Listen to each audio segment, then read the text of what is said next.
Okay, let's see if I gotta click a couple things. I think we're looking pretty good here. I always have to set stuff up afterwards. Doing these live streams, dude, there's a lot to it. You gotta have everything just right. Look, I got some mail. Check this out. It's from Oldies and Goodies. I think that looks just like him. We gotta open that. I got one from Cheapskate too. How's everybody tonight? I see Paula. There's Cheapskate. Coins of America and Blues. Okay, we can get started. Probably go over prices tonight because that seems to be well, just a lot of confusion more than anything else. And well, we're not going to settle the debate or come to any resolution, but at least we can give you some idea of what's going on with those prices. There's Arnie. Good to see you.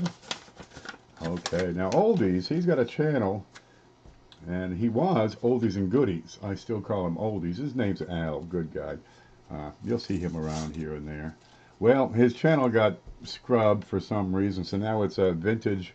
I gotta look this up. Just one moment. I had it here. Coin video. Here it is.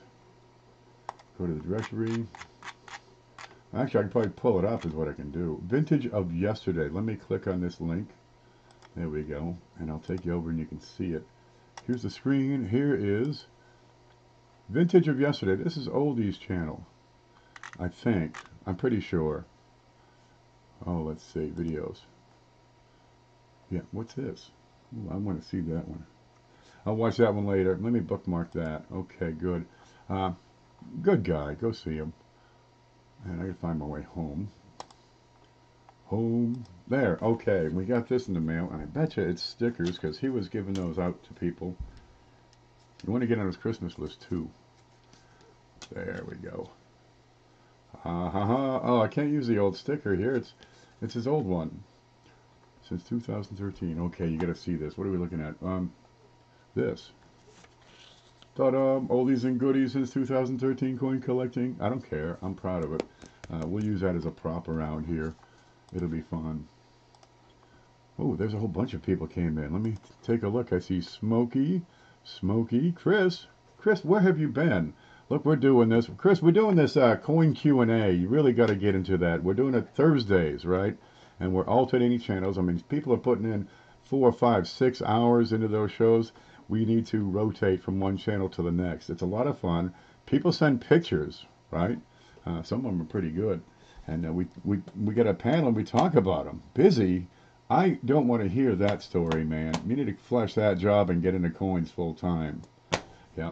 This is Chris's coin channel. He's got a blog. Oh, I'm going back to the screen. Okay, Chris Rhodes. Where the heck is it? He's one of the guys over in the CoinOp group, and he's got a blog. If you go to the video directory, you're going to find him right here, right under the blue line, which is me, of course. It's Adventures in Coin Roll Hunting. We link those articles all the time when we're answering people's questions. Yeah, give that time to load, and it's photo rich. You'll find my blog is more text rich. He's got a lot of good information on here. He needs to do more, don't you, Chris? Okay, but you'll see his stuff, and he's got a video channel. You'll find that also in the video directory. Get over in there, subscribe to him, watch his videos, read those articles. Good guy, but keep your hands and fingers away from his mouth. There, we got that from Oldies. Now that's a good sticker. That beats the heck out of my dummies. What the heck are they? I think this. Yeah, this is what I got. Dork. Okay, I'll have to step up to 3D color, all that stuff. We got another one here. It's from, let's lift this up. It's from Cheapskate Coins. Look at the size of this one. I love it when they put it in the boxes. And this is no doubt for the big show. And if you haven't seen the big show, dude, you don't know what you're missing. We have this show every Sunday, just about every Sunday. People send in coins. That's what this is. And they send in everything. Dude, they send it in. And he said, be careful when opening it. Okay, I could cut a little bit deeper. There we go. Oh, look at this. And we take these coins and we put them into this package and we give it away every Sunday. And people send cash. What's this, llamas?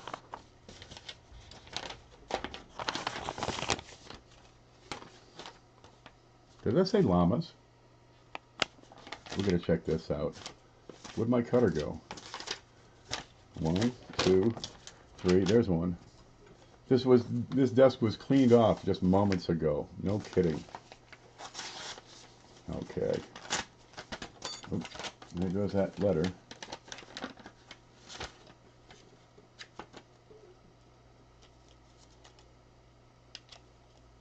Dude, that's a llama. Dude, these are llamas. No fooling. Look at it. You seen these llama coins? That's a llama. It's from Chile. Okay, I gotta cover this. The reflection, the bright reflection kills the focus a lot of times. And that one is that's un sol. Great relief on these coins. I gotta show this to you. This would be a smaller one. I've got a couple of these. They're neat. Oh, good. I'll keep the best. Lambs. Llamas. Here, let me show you here. It's a llama. A real llama. Ta-da! The big long neck, you know, they spit at you. Mean things. One soul from De Oro. One gold sun from Chile. Here's the little butts. No problem. It's like a brass. Real shiner. Then you get the shield here with a little llama in the middle. Now these are very cool. Yeah, a couple of those. God love you, cheapskate. Yeah, I keep the best ones and then replace it. Get rid of the less best. They spit. Yeah, it's green. Dude, they've been chewing grass and they just hork it all over you. Stop. Quit it, will you? Okay, let's get this ready for later in the show. Put that back. And see what else is in here. Okay, people send coins and people send cash. We put it all in the show. The cash, we take the, the value of coins and add that in. So we get some really neat stuff. Look at this, little baggies. Look at this. We got bag, another sack. Who's this guy here? Oh, it's that Mexican guy. We got sacks and stacks. We got stacks and sacks. Big packs. What's that? That's a 1963 BU roll. Oh, do we put them out one at a time or the whole roll? Here's something small. That's 3. Oh, that's a Roman. Oh, Christ. Now, cheapskate, he's busy on Monday, right? I take like Monday and Tuesday and sleep all day because I get busy over the... Oh, my God, look at that. Now, he takes Monday night and he has an auction. And he's got a lot of foreign coins, which are pretty slick. But you name it, it's in there. What are these? Oh, Christ, these are Canadian V-nickels. The Tombacks. Oh, you got to see these. Watch out, they spit. Yeah.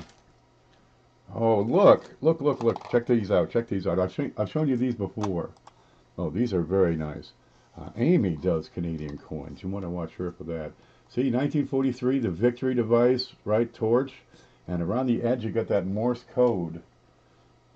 Now, who knows what that means, this Morse code? Starts down here, dot, dash, dash, dot, dot, dot, dash, dash. Goes all the way around. Yeah, and these are Tomback. They're not made out of nickel, because they needed the nickel for armor production or some darn thing. So this is a neat little alloy. But because it's an alloy, you also want to check for laminations and wood grain and all that. You got George over here. He was in charge of everything back then. So they put him on the coin. Some type of World War II message. It says, "We win when we work willingly." Yeah, you know that's going to be a trivia question on somebody's channel. Guaranteed. He's got several of these. Oh, these are slick. Good Lord, what's this one? V-nickels? Whole stack of V-nickels. There you go. And people come into the big show and they watch. And, we put the coins into the package. We talk about them so you can learn a lot. And then one person wins everything. Look at this. Look at this. This is why I said, careful opening it. Because what's he got here? Dude, this is more stash than Polly has. We got a silver note, an upside down silver note. Here's a 98. We got another okay, we got several all right, we'll put one of those out in each show for weeks. For weeks we'll put these out. 2000, 2001s. I'm going to guess they're Iraqi, God knows what. Stop, stop. Okay, the first thing you got to do is find the date and figure out what the date is. He's got a video on that too. Yeah, look at this. Look at this. This is like 17 cents, all these. I don't know what the translate rate is. Oh yeah, that's neat. And you got the little holders and stuff. This is the kind of stuff that I wouldn't think to add. Egyptian 50 piastres. 50 pastries. 50 panties. Well, whatever they is, we're going to give them away. We got, look at this, we got some barber quarters. 1, 2, 3, 4, 5 of the darn things in there. Yeah. Okay. How deep do we go into these? Let me show you what he does. He's done this before, and he sent a pile of stuff, and it took, I don't know, what, 3 months to get through that stuff? This is what people do. And you'll find him going live Monday, 6 o'clock, doing an auction. What you got here? Indian penny, 1906. Dude, that's pretty decent shape. He said there was some valuable stuff in here. What you got? What you got? Dude, that's in pretty decent shape. Now, type 1 if you have an Indian penny. Type 2 if you don't. Oh, look. Oh, see these copper coins? They got this alloy issue. You get something wrong with the mix, and this happens. You get these wood grains. Yep, you get them on wheats. You get them on Indians. You get them on 2 centers. It's everywhere. These are so delightful. You got to get into these. These woodies have such. Okay, nothing's showing up. Everybody's getting hidden for review. Here, let me just help catch up on some of those. Yeah, lots of ones. Which one was one? You have one? Get another one. Let me get over here. I lost my way. Home there. We got. Oh, let's see. 61 dime, real shiner. You know, a lot of people don't know that all the dimes, quarters, half dollars, and dollars, but there weren't many, before 1965 were 90% silver. Dude, they're worth far more than a dime. Well, we got to talk more about the basic stuff. What's this one? A 1902 in fine. Another Indian. 1902 in fine. Yeah, you got some decent quality on these. 1891. Yeah, another 1891. Let's look at this under here real quick. We're going to get back to the basics. Before I saw an Indian penny, I mean, I had one. I'm thinking, what is wrong with it? What's going on with this penny? You know, I had a 1906 in my hand. Never seen or heard tell of an Indian penny before in my life. Well, you figure a lot of these presents that are on there, they got a lifespan, and well, after they're gone, they put them, you know, the good guys, the real good ones, they put them on the coins. A lot of these nations have national leaders on their coins. You got, let's see, George Washington, for example. There he is. They got him on the quarter. You see him all the time. He's been on there since 1932. It's when he turned 200 years old. Old George. You got his wife. Here she is. This is Betty. Yeah, this is Betsy Washington. She wasn't much to look at. Okay, but you know, he took his teeth out, and she was happy as could be. What you got here? Philippines. 1944 So that was. When did we invade the Philippines again? That was in 44 when MacArthur returned. That was August of 44. Okay, I'm not going to be able to see that very well with these eyes. Oh, look, here's an old seated Liberty dime. We got to put that under the scope. Yeah, he said there was stuff in here. All right, before they made the dime with FDR, that's pretty tired. They made them with a Mercury design on the top. Have I got one here? I might have one here to show off. I should have one here to show off. With the one I had here to show off. Well, it's done run off. Huh. Better look at the floor. Okay, well they had a, you know, the Winged Liberty. Before that they had a Barber. They called it a Barber design. It was a Grecian image bust. Greco image. Just a big head. We have some of those here. Here's one. That's the Barber design. Got the laurel leaves. Got the Phrygia cap. Tied right on. That's a 1902. And before that, you had that seated design. That one's pretty far gone. But hey, a lot of people don't have these. Gosh, look at all the good stuff. What's this? Woo! Look, we got a deuce. We had 2 cents, 3 cents, half cents, 20 cents. You know, plus all your regular stuff. You know, we used to have gold money going around back in the day.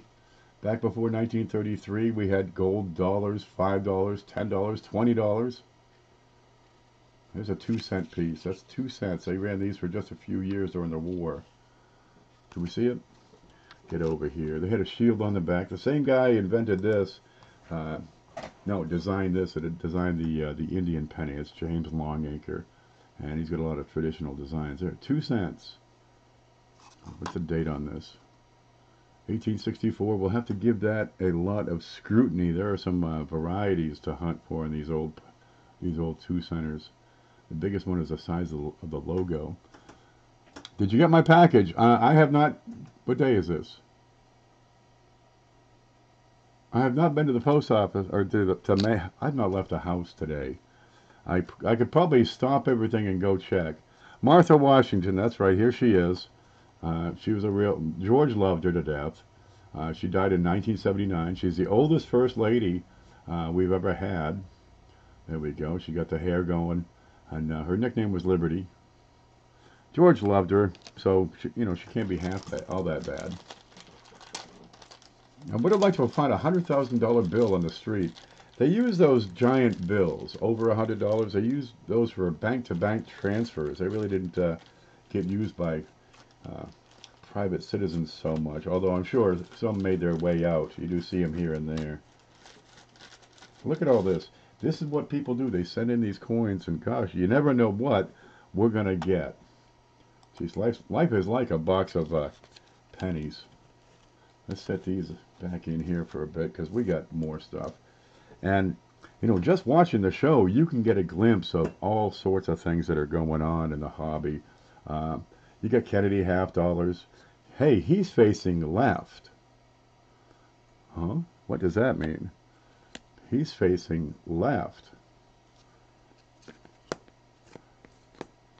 Now these were silver up until 1971. Before 1971, they were 40% silver, and they started making them in '64, and those are 90% silver. So you get some value in these, and people go through rolls and rolls and find all sorts of things on these. They'll find silver, 90% silver. They get proofs out of circulation. Right, and we got one here. Here's a proof coin. If I can get it. Get your fingers off of there, bumpkin. Let me pick it up. I'll put it on a card. So these proof coins, they're specially made, right? The dies that they're produced with are polished. The planchets are highly polished. You get these mirrors. I mean, you can see the camera. The little blue line is actually the camera light up here. And if I flip that over, we might see more of the camera. I didn't label that MS65. It came that way, the 71. That's sharp. So what people do, they put together entire collections, right? They get one of these Kennedy $half.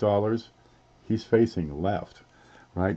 They get one of these Jefferson nickels. That's going to be probably an easy one. Look at, he's facing left. They get one of those Roosevelt dimes. Did we have one here? I'm sure I got a dime here somewhere. Here's something. Yeah, here's a, oh, that 1960. He's facing left. Noticing a trend here? There's Ike. Where the hell's Ike? Come here, Ike. Wait for it. I got some Ikes here, I'm sure of it. I had some Ikes. Here's some. A lot of people have not seen these. Gosh. Remember when you started collecting and all those coins you'd never heard of before? Here's Ike. Look, he's facing left. Well, he's facing that way. No, wait, this way. He's facing left. Yeah, but that's a business strike. See how it's just kind of dull? You know, shiny, but not like Mongo shiny. I checked tracking, it's delivered. I'm going to take a few minutes break. As soon as we get done exploring all this, I'm going to run out and check the mail because Hooper sent some stuff.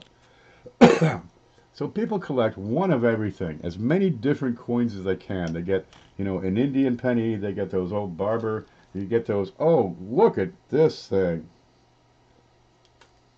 Eagle Eye Rare Coins, where do you get this? Look, Eagle Eye Rare Coins. This guy wrote the book on flying eagle cents. Seriously, that's Snow, Rick Snow's shop. And he lives like 2 blocks away. You know, if Cheapskate needs to borrow a cup of sugar, he goes gets it from Rick. And here we have a seated dime. There we go. Now plenty of wear on that, but 1875? Yeah, there's a neat one. $5 from Illinois. I'm not sure what that means. Ill. I-L. Ill. What would ill mean? Illinois. No matter. You get one of everything, and some of these types of coins get tougher and tougher as you go further back in time. Right, those seated dimes, the 2 centers, there's 3 centers. They got them in silver, right? They got them in nickel. Some people go a different way, and they'll focus on a single series, like the Kennedys, and they get every date. There we go, 1981 D, every mint mark, because some are made in Denver, which is a D. If it doesn't have a mint mark, it's probably Philadelphia, right? There's some other mint marks. S is pretty common. And 1980, they started putting a P on them, so that's Philadelphia. Without the mint mark, it's also Philadelphia. They didn't put the penny a mint mark on from Philadelphia until, what year is this? Like a couple of years ago. Then they took it off. And people collect every coin for every date, every mint mark of the entire series. And they get the best one they possibly can because, you know, some are shiny.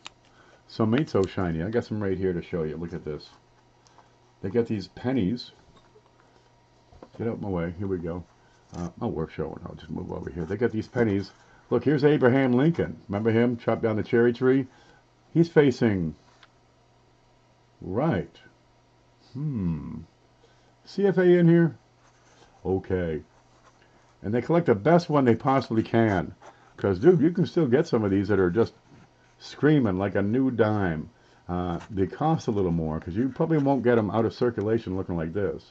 You can probably find these in circulation. This one is a 1957 D. 2017 they put a P on the penny, and it stands for penny. Let me show you this under the scope. No, it stands for Philadelphia. Here you see one with a D. That's a Denver mint. Okay, and something like this, same thing. These you can find in pocket change. No fooling, and they're good for, you know, 3, 4, 5 cents. Sometimes there's little variances, little differences between one coin and another. It has a little variety, right? Maybe it's a die chip. No, not in that one. Maybe there's a little die chip in the date, or over here between the B and E in Liberty. And people are willing to pay more money for that because they're more collectible, right? You can get these things. They're older. Here's a 1946, right? And they're worth something. But when these old coins are looking like this, 1946, yeah, now they bring a premium because of the higher grade. So we want to focus on preserving the value on these coins and preserving these higher grade coins. Well, we got to train people up how to keep, how to care for them. You see these holders, right? That's got a mylar skin on it. I had some here somewhere. Nope, stop. Let me set that here. Are we getting here? No matter. It's a mylar. It is a high index of, a low index of friction, low coefficient of friction, so it doesn't abrade the coin, and it's an inert plastic. It does not, nothing leaches out of it. Well, not for many, many years, and you got to really screw it up to do it, heat it and stuff. But for the most part, it's a safe material to store if it's going to contact your coin, but it helps protect it against, say, abrasion. You've got an old table, right? The direction they're facing is depending on what direction the bust portrait was facing. They used as a model. Yeah.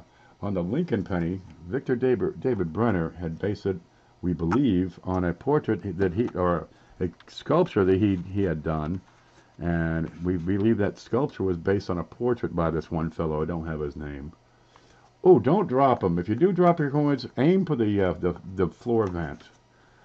Okay, so we want to protect these coins, right? We want to keep them as nice and beautiful. Look at this. Not a mark on it. Look at the way I'm picking that up, though. I'm picking it up by the rim. I'm picking it up by the edges. For God's sake, don't let me see you pick up your coin like this and hand it to somebody. Hey, what's this worth? Well, nothing now that you fingered it up. And I've shown you what your fingers will do to a coin. Oh, it messes them up beautiful. I probably have some used coins here. Well, that one's already been fingered up. It's got a hair. Is that a booger? All right, we'll just leave that there. Take a brand new penny, stick your finger, wash your hands, stick your finger on it, and then look at it under a microscope, and you'll see that spot. I've got a perfect example. It's a loop. All right, but it's shiny. So I'm going to clean off the handle. Okay, there. It's mostly clean, right? My hand is pretty clean. There's nothing wrong with this. Let me take this finger. Does that look clean? I'm going to touch it right here where it's nice and clean. Look how there's a spot there, but don't worry about that. I'm going to put my finger on there just that quick. And that is going to leave a mark. Scoop. There, look at that. See that? That's a fingerprint. And over time, what's going to happen is those fingerprints, look, these are organic compounds, and it reacts with copper beautifully, right? It'll give you spots. So your beautiful coin is going to take on these spots. Oh, God forbid. So much for being spotless. Well, that's what happens. Let's look at that other one. I get a bigger spot. There, see the spots? Oh, it's a shame when you have these beautiful coins and they have a spot. Well, do what you can and pick them up by the edges. There you go. Because if you stick it right on flat, oh man, they scream bloody murder when they look at you. Now here's that Eisenhower, and if you look at that, you look for little marks, right? Because when they make these things, they drop them into a hopper, and the coins rub against each other. They just, drop them right in. You get these marks. They call them bag marks or contact marks. Let's look if we can find one. There on his chin. Okay, and if they're real small, it's not really a problem. All right, it's when they get bigger and, smash right across his eyeball, and, it's got like, cheese curl green stuff in there or something. The orange from the cheese curl. Then it's, less desirable. But ideally, they want to get these coins in a perfect condition. So they came out with a way of rating them, right? So there's good ones, and they're good, but there's you can barely see the details, and then you get very good, which is a little bit better. Where'd that scale go? Here we go. So as the coin takes on more wear, it reduces in grade. Here's one in pretty decent shape, right? You see his ear, his cheek, and as it wears, the detail goes away. Well, the more detail it has, right? There's a big bag mark right across his face. The more detail a coin has, the more valuable it's going to be. You should show the Romans. Dude, I'm going to show everything. There's a Roman here somewhere. Pseudolus! Yeah. Oh, that is a splendid piece, he says. Many folks have never seen, a lot of people have never seen these coins. So we want to keep our coins, keep them safe, handle them well, store them well, right? If you're working on a collection, try to save the best one you can. maybe you'll find another one that's in better shape. Okay, let's set that there. I'm going to slide this off onto a holder. This is a Valentine. Come on out. Here we go. See, I'm not touching it. I got it out of there. Okay. Here it is close up. And that's about the size of a penny. Maybe the size of a dime. Okay, Valens. It's from 328 to 378 AD, which is, what year is this? 1700 years ago? 1650 years ago? That's a Roman coin. Seriously, they've been making these things forever. There's all kinds of hobbies. You can go fishing, right? You catch a fish, and that'll last about 30 minutes after it gets out of the water, and it's gone, believe me. They don't last around here for sure, right? My sister, she makes quilts, and some of those, you know, they'll last for hundreds of years. But over time, they get threadbare, worn out. The flies get in there, you know, what do you call them, the moths. But these coins last for millennia. This one is, you're talking 16 to 1700 years old on this one, and you can probably still make out most of the detail. What is that behind his head? Yep, he's wearing one of those World Wrestling Federation belts on his head. It's what they did back then. I don't make this stuff up. Okay, let's look at the back here. Okay, you got his wife here. This is Claudia. I don't know who that is, honestly. This is probably him in his warrior garb. Of F. Sisk. Sicily? I don't know what that means. You got to translate from Latin to English. Well, first you got to make out what the letters are. Yeah, there it is. What do you suppose that says? M. Manorum. Is that what it? Manorum? Possibly, and that might mean something.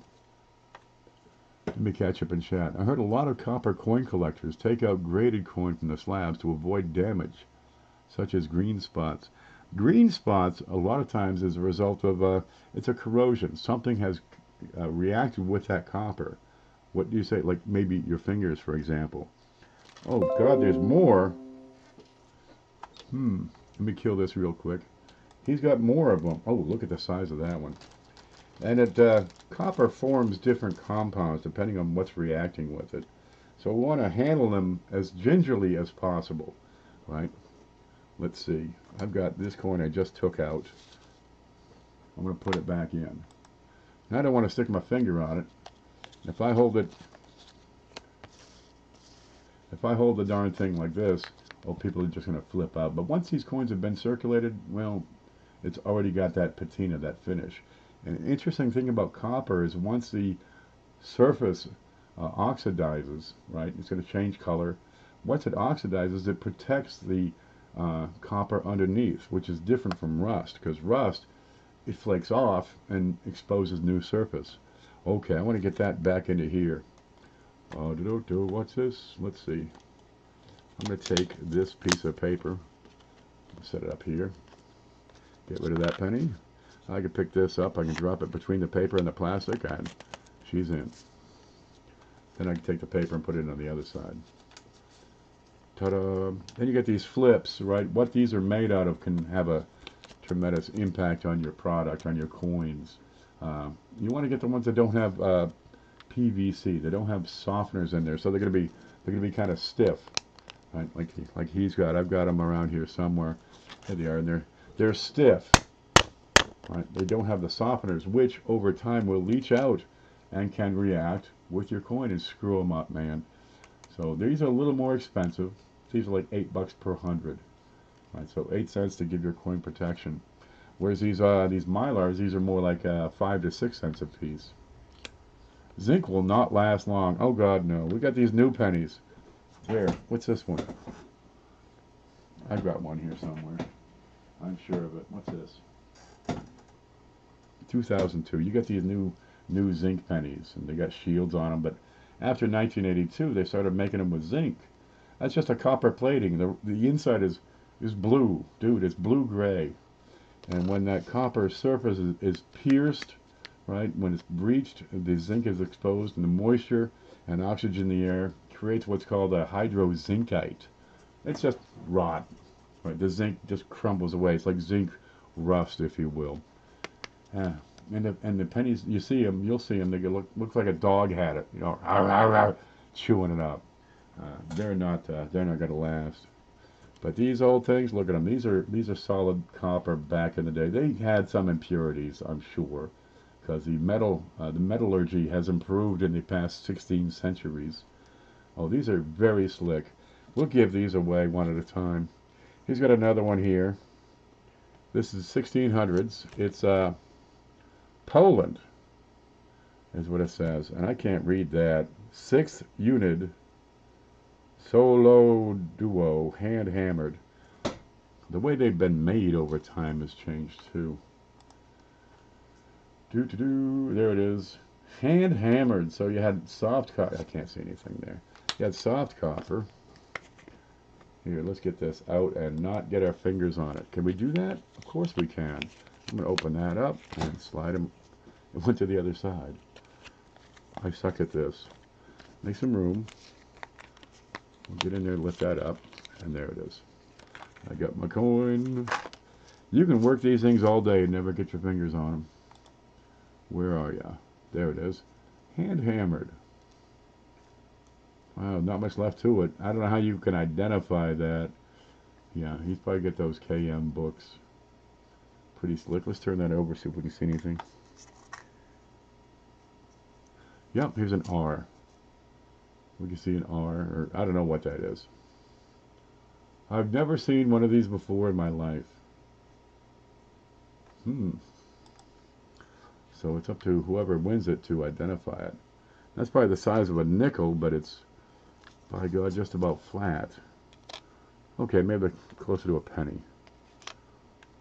Yeah, there it is. There's 1600s. There's 500 years worth of coinage. We've come a long way, I'd say. All right. Let me put that away. Totem. Get over on that side. Lift this up and slide her in. See? You don't have to touch these things. Okay. There's more stuff in here. Oh, this is the biggest Roman I've ever seen. Rick identified it for me. Okay. You know, the more you work with these coins, the more knowledge you gain. What's this one? Dude, it's kind of old and tired, but it's huge. Got a lot of relief. That's the height on the coin, right? Got a lot of high detail here. He says it's Claudius. Suyad. That's Emperor Claudius on that old coin. We've got Constantinus. I had one of these come across my desk. It took me, what? I got four or 5 days in it trying to figure out what it is. And could not nail it down. This is 331 to 367 AD, and Constantinus was that was the Eastern Roman Empire, I believe. That's based in Istanbul after Rome split into an east and a west. Huh. So Constantinus and his wife, what's her name? She ran everything. Because apparently Constantine was a dork. No, I'm not making this stuff. You can look it up in history. They got the plague when the plague was going around. And they survived. What do we got in this package?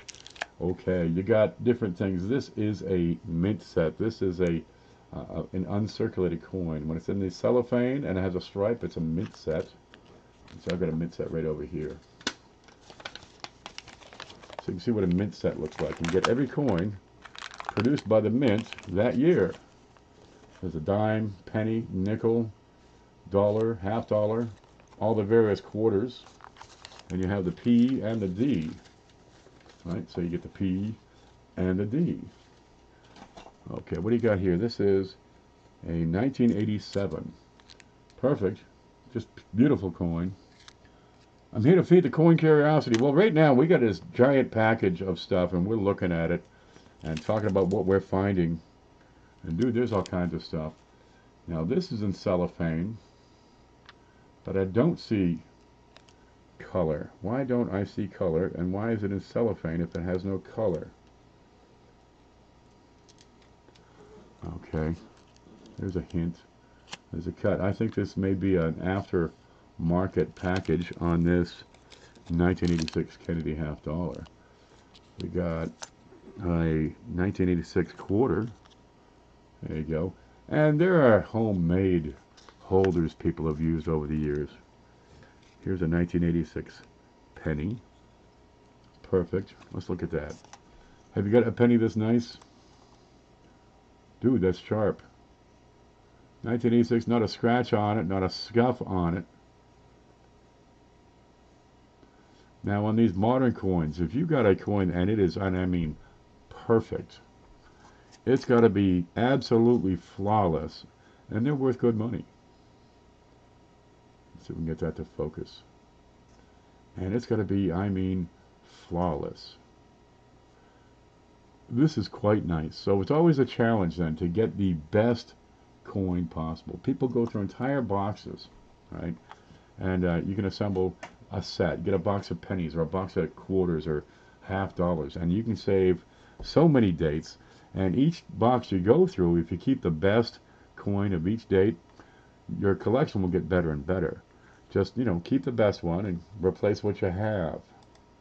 And it won't be long before you're looking at, well, a pretty darn decent collection. Ooh, here's this one. This is neat. That's the little marker, little token they put in these mint sets. Let me pull this out here. And people like these. These are kind of a novelty. They have very little value. You can pick up 100 of them for, you know, a couple of dollars. Let's see if we can find that. Oh, they put them in for a few years. When they take those things out, sometimes around 1980, yeah, and that just denotes where the darn things were made. They put them in to fill a hole. You find them in the 70s and 60s. Okay, but they're made out of penny planchets, so every now and then you find one in your pocket change. What's this? Oh, that's some nickels. Good Lord, this is like Christmas over here for me. Hit that like and subscribe, or hit the dislike. Either way, people get hung up on that thing and the dislike and the like button, and really it all counts as interaction. So as long as you hit one or the other, I'm happy as could be. Oh, here we have a Canadian 50 cents. These are gorgeous coins. Now Canada switched over in 1967. They were silver. In 1968 they were copper nickel. And you can find probably more Canadian silver coins than you can American silver coins. I love the reverse design on this. We got to zoom in and have a look. There we go. You got a dancing lion and a dancing unicorn is what I'll have to look at that. Yeah, dancing horse, dancing lion, 1969, 50 cents. These are gorgeous coins. Well, Liz ain't much to look at, but she does look a whole lot better than Martha Washington. There she is. We got, here's one. Oh, look, it's a Canadian, this is a $1 coin, and they had, you know how we have, United States, we have a different design for the bicentennials. They have them as well, but they can do it for a few other years with, you know, other functions. And Winnipeg 100, and they've got other coins. Their centennial celebrations, and their Constitution celebrations. So you get the Charlottetown dollar. Because we got Philadelphia where we signed a, oh God, these are sweet. We got Philadelphia where we signed the Declaration of Independence. Well, they got Charlottetown where they signed their stuff. That's a penny. You got this old girl, looks like she's in a wheelchair. She's going to have a giant salad. She got that fork. Who's this guy? It is Edward 7. That's Edward 7. So this is a British penny from 1902. And his mama was Vicky, Queen Victoria. Here she is on the back, and when she was younger. And 1902, the date's right under her. All right, we got Mexican coinage. You got Pablo Escobar here. Honestly, I don't know who that guy is. Have you heard of the New Zealand Canadian mule? Sometimes you get some neat stuff when coins are made at a different nation. Sometimes you'll have a reverse die that will be paired with the wrong obverse die. And they call that a mule. And they're out there. And if you got one, it's good money. Some of these are just incredibly valuable. 1962 peso. When did they change the Mexican coins? This may be 50%. Oh, it's 10%. He says it's 10%. It's a 1 peso XF. Yeah, 10%. That's probably like, you know, a nickel in weight of silver on something like that. You have one?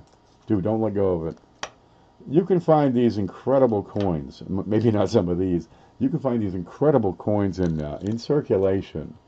Right? People go to the bank and they say, "Can I have, you know, $25 in pennies?" And they go through and they pick out, you know, all the Canadian pennies. They pick out the pennies with the wheat, you know, the wheat lines in the reverse. Them things. Remember those?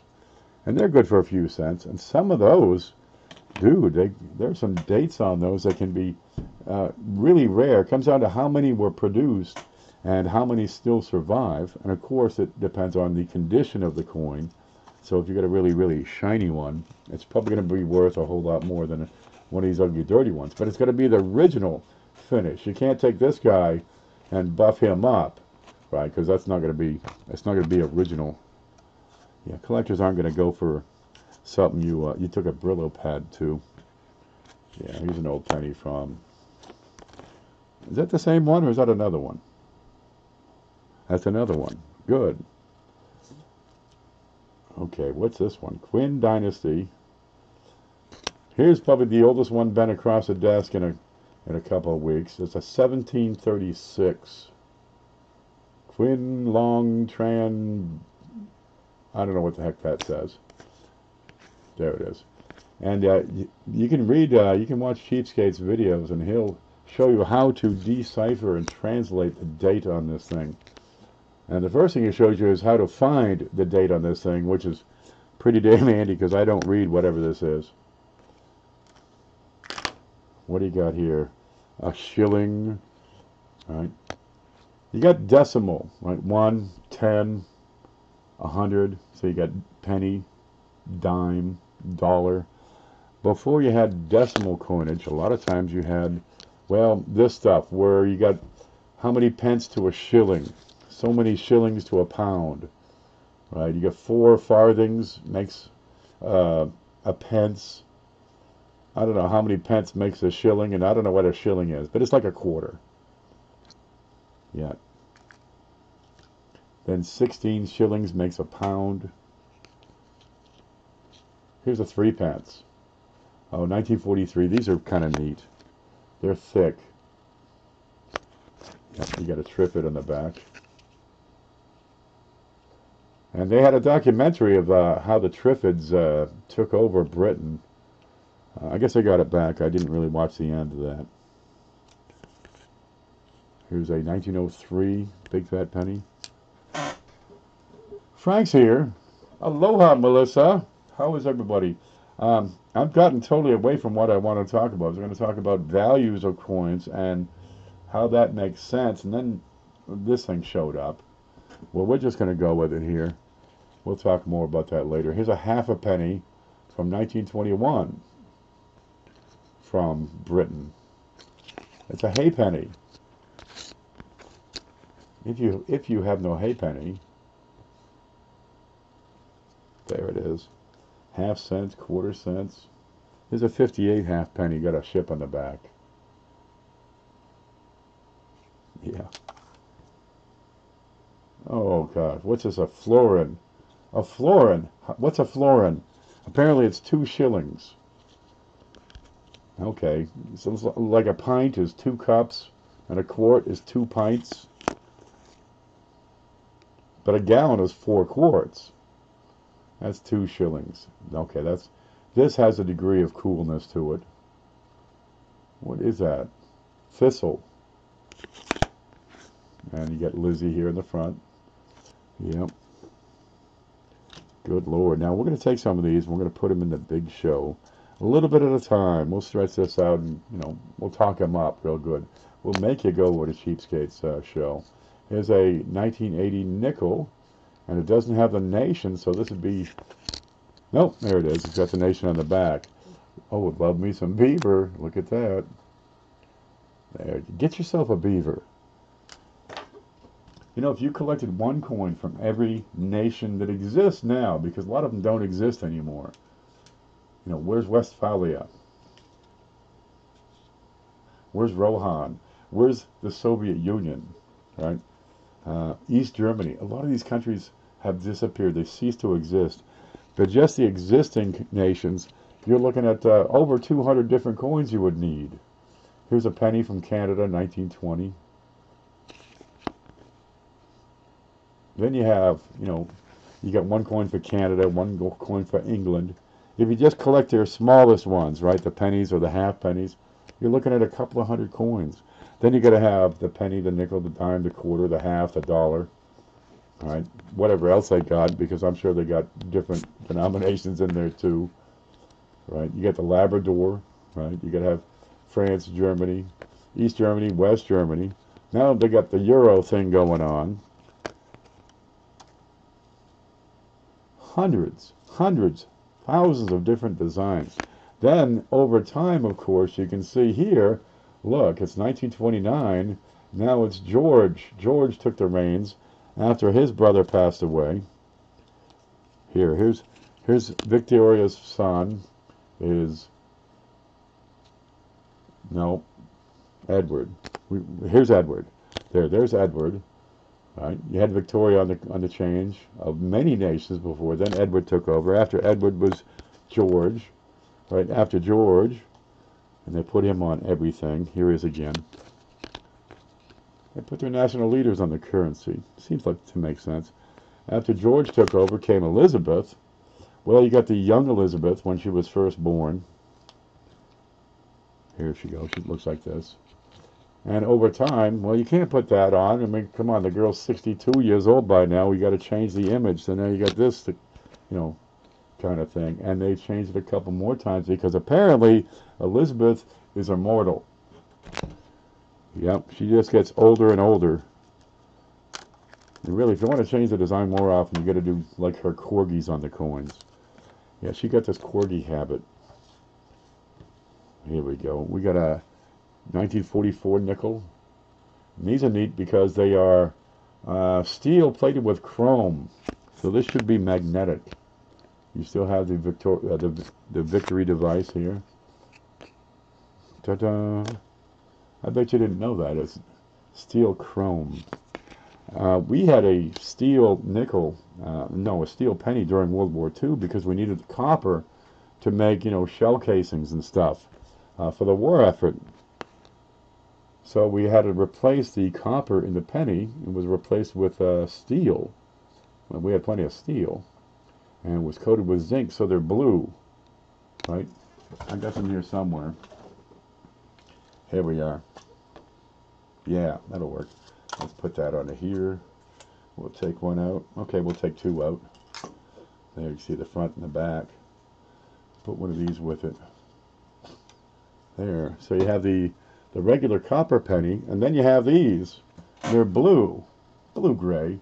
And 1943, the P, the D, and the Fs. They're all steel, and they're magnetic, right? They got different weights than the copper. And they're coated with zinc. And when the zinc goes away, the iron rusts, and it just makes a mess of the coin. So you can figure these old steel cents, over time, their population is going to continue to decline, because once you get through that zinc layer, there's no stopping the rust. It's coming, baby. You can protect it in holders, but get them in great shape, and they're going to last a whole lot longer because they haven't breached that zinc. There we go. Look how shiny those are. This is the stuff that happens to a nation over time. History gets in the way every now and again and changes things, and you see it on the coins. Maybe it's a different leader. Maybe they're celebrating a leader who did something really nice, like, I don't know, won the war. So you put him on the dime, or God knows what. Or you do commemorative coins where you have different designs being used for a small period of time. Oh, here's a Canadian dime, and you get a ship on the back. This is the upside down variety. There we go. It's a saloon. Is that what they call them? I forget the name. Here she is. Here she is after she was taken over by aliens and preserved and then reanimated. This is the zombie Elizabeth. You got beautiful rainbow toners. Outstanding. These coins do over time take on some toning. They'll form a skin, if you will. Well, it's the surface of the metal. It's the surface is reacting a lot of times with whatever's in the atmosphere close by. A lot of sulfur is very common, right? You're near a volcano, or you heat with coal, and you got coal smoke or wood smoke in your home. Not a whole lot. And the coin's exposed repeatedly to sulfur, or maybe you cook with onions a lot. Oh, this is a handsome thing. Here's an old Canadian penny that is in beautiful shape, by the way. Okay, where'd that earlier Canadian penny go? Here's your little penny, Elizabeth. There's a big one. Have I got a quarter here? Yeah. Oh my God, is that a freaking spider? Here's a quarter. Yeah. I'll put that right here beside it. That's a penny the size of a quarter from 1916. And here you have their history is, well, just a changing of the guard, if you will. A new monarch. Size of a quarter. Of course, over time, the cost of making that king on the coin that big became a little prohibitive, so they shrunk it down a few years later. Here's a small one from 1934. Same design. Saves a lot of money for the taxpayers. Oh, what's this one? Here he is. They started making them small in 1920. Same guy. This one, this is a peach. These large cents, I've talked about these Canadian large cents before. They are fully collectible. Dude, they have fantastic designs, great detail. You got dye varieties in there if you want to go that way. You've got copper, so you got woodies. You've got some beautiful character on some of these. The way these large cents were produced, that rim is higher than it is on our pennies. So even after being circulated for a while, it still preserves their the shape, the design, because it gives it extra protection because of the height. And you can get them in beautiful shape. There aren't that many. The surviving population, dude, it's got to be in the, 10,000 on a modern one, which would be something like this one. And they're affordable. You can get them. Oh, look. Remember what I was talking about the character on these coins? This is a 1918, and it has that funny mix in the metal that changed the color a little bit. You get these stripes across it. And these are called woodies. These are wonderful coins. Oh, look at that. You get these big splashes of color. See that? That's a 1918. And as long as it's copper, you can probably, as long as it's an alloy, you can get these. Here's another small cent. Same guy on the front, right? Where is he? Here he is. Little guy. And that is an alloy mix in that coin. I could just do an entire show talking about coins just on what's on the desk. Gosh. And we can learn a lot, I hope. It's an improper alloy mix. Yep. A lot of these are copper with some mix of tin or zinc or God knows what else. And it's that little bit of 2% that can make a difference. If it's just a little more, or maybe it didn't get mixed up well, so it's heavier in one spot, and you get these these beautiful stripes. They can be absolutely gorgeous on these coins. And it gives them such character that people oftentimes, the more character it has, will pay more for these coins just because of these stripes. And dude, the woodies, you can a lot of times pick those out for no premium in some shops. Some people they catch on, and a lot of folks will pay more for them. They're available. Gosh, if you know where to get them, get them. Here's a Canadian penny, real shiny one. Old penny. We got some more stuff in here. Canadian quarters. All right. They put their animals on these things, right? So we got an eagle, right? Over in India, they got like an elephant or something, or a Buddha, right? England, you got the lion, because there's all these lions running around Essex. Okay. Canada, you got a moose. U.S., you got a buffalo. Some of these indigenous creatures.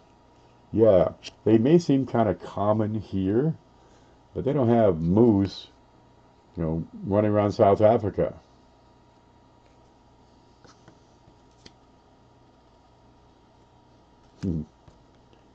Well, you might, maybe one or two in the bars.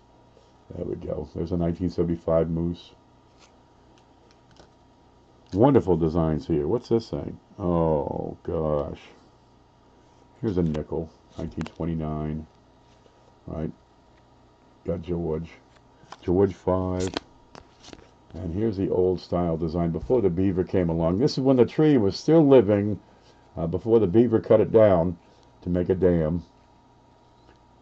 And apparently that's how Lake Ottawa filled up. That's a 1929. That's a sweetheart. Now on these, you got to look. There's some varieties that are kind of neat on some of these coins. You got to look at the tiniest little details, like the space between the S and the rim. And there are some dates where if it's got this much room, it's worth an extra $100 or some darn thing. Did I send any BU Lincoln wheat cents? I see a whole roll here of 63s. Shiners.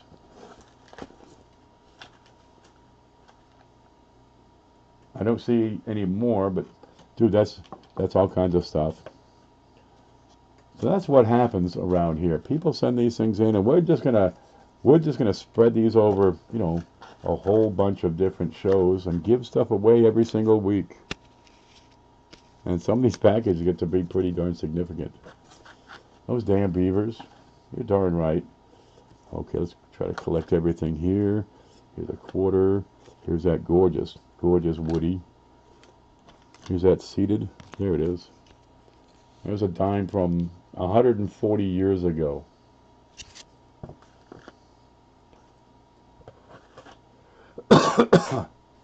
Get moose. Get squirrel. What country has a squirrel on its coins? I'm sure they're out there. Let me clean up just a little bit. Here's those V-nickels he sent. Those Canadian.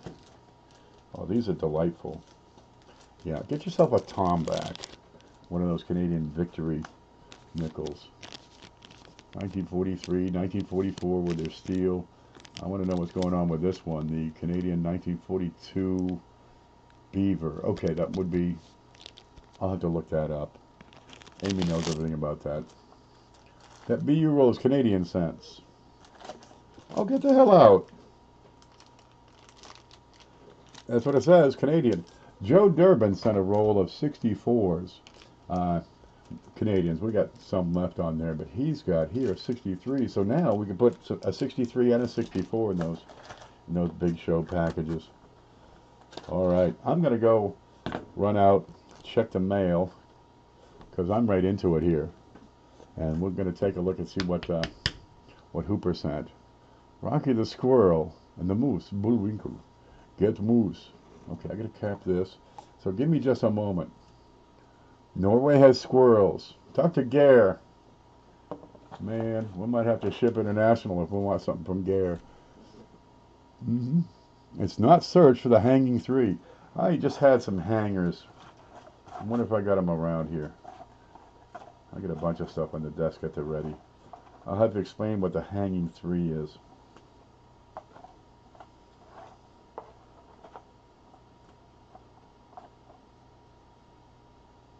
Okay, That's a 55. We're in the right area.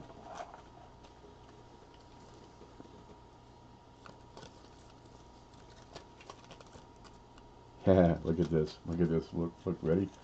Okay. In in the 50s and 60s, you have what's called a clash die, right?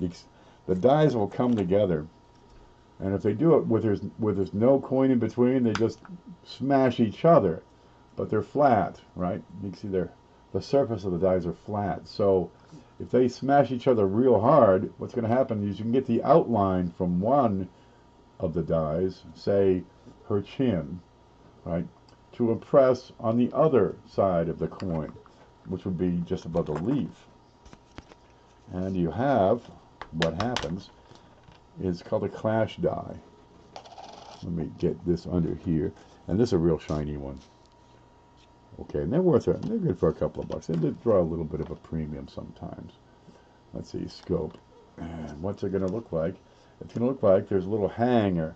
Looks like a coat hanger. This is Lizzie's neck made this line. That's a hanging 3. Well, that's kind of neat. But you'll have, several dates. Most dates have a hanging number, and it's always going to be the fourth number because the way the die lines up front to back. Because her chin's in pretty much the same place every year. Yeah, you get these clash marks on Lincoln pennies too. We get them on everything. On Lincoln, you get the memorial reverse showing up at the front, so it looks like jail. Looks like jail lines. Is that my red book? No, your red book is over here. Yeah. This is your red book. I promise to get it out soon. I'm getting caught up. I still got to ship Frank out too. I did find the 25S for you, Frank. Whoa. All right. The styles and types and designs on these coins are almost without limit. Oh, yeah, I got to check the mail. Let me put this away before I, stick my finger on it. And there's a lot of neat stuff out there you've never seen before, you've never heard of, you don't know what it is. And by God, get your feet, stick it in the water and try out the water and see how nice and pleasant and warm it is. How much does a franc cost to ship? Well, it depends on whether or not he's been dieting. We starved him for a couple of weeks first. Okay, I'm going to give you this to look at, and I'm going to run out and check the mailbox because Hooper says there's something in here. Here we go. Look at some pennies. I saw an Alaska quarter. I'll put you away. But I might have breezed through that.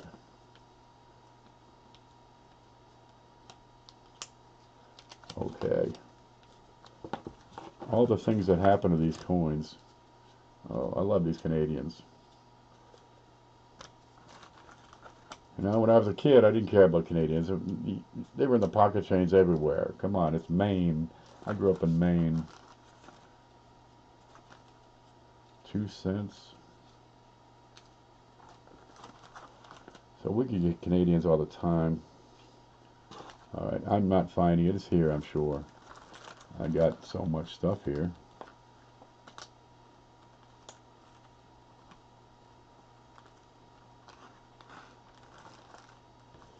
No, we'll find it at one point, I'm sure of it.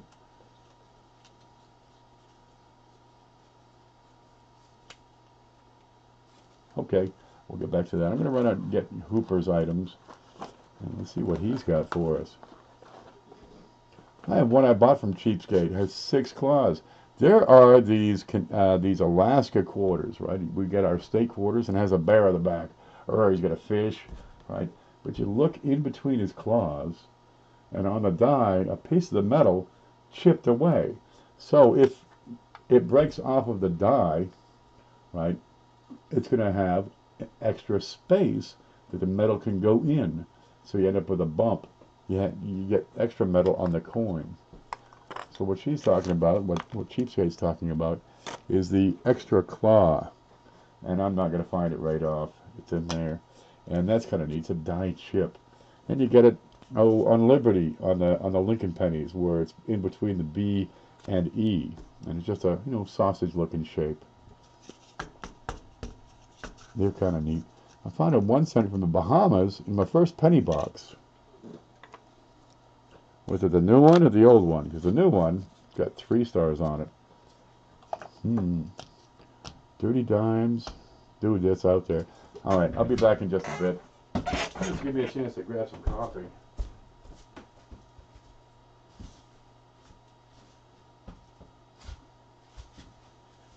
Alright, that's about a mile of my post office box out there. So I take my flashlight.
All right, let me turn this off.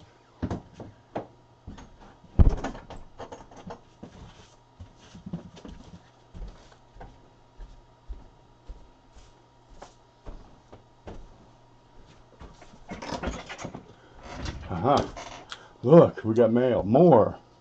The teacher's lounge. Now it's about 200 feet out there just to go check the mail. I'm so out of shape. Okay. That's from Brian Hooper. God love you. Da-da-da. You get the address right. At least mine anyway. I don't know about yours.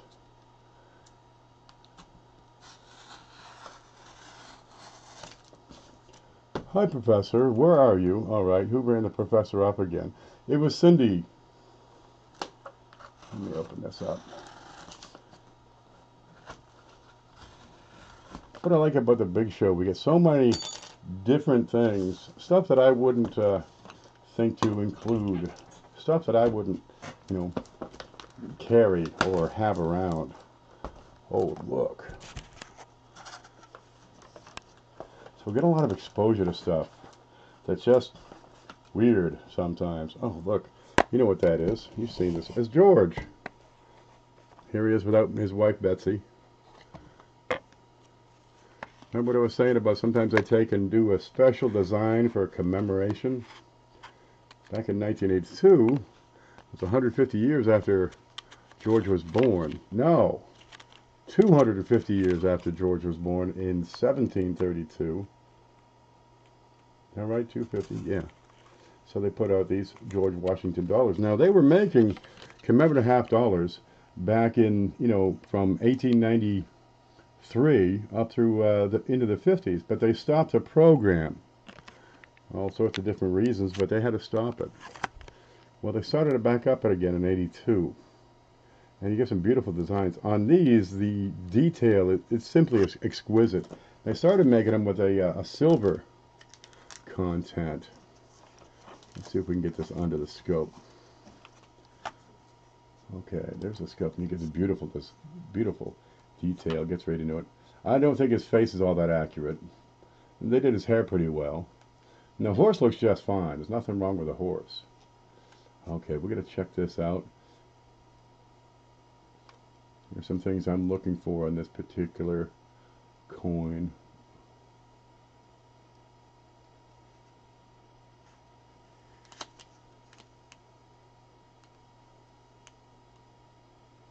That wants to be looked at even more.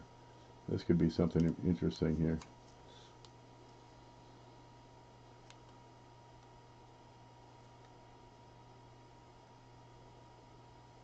But great detail. And these, let's see.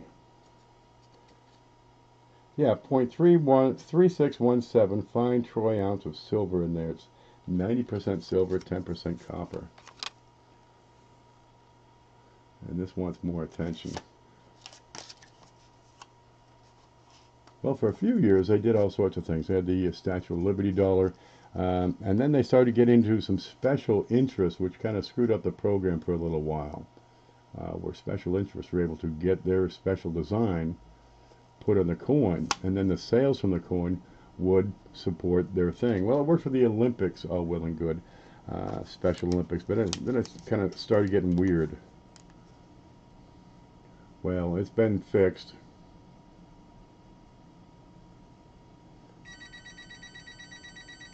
What's that noise? Baby, I told you never to call me here. Yeah.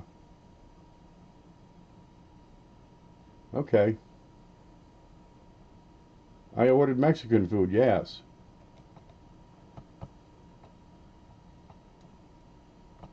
What do you want me to do? I got my baby coming out there right now. Don't worry about a thing. I'm right here at the garage. Dude, I'm telling you the truth. Go all the way to the back of the property. Okay. What? Dude, look, it was 2 fajitas and an enchilada, okay, with extra cheese.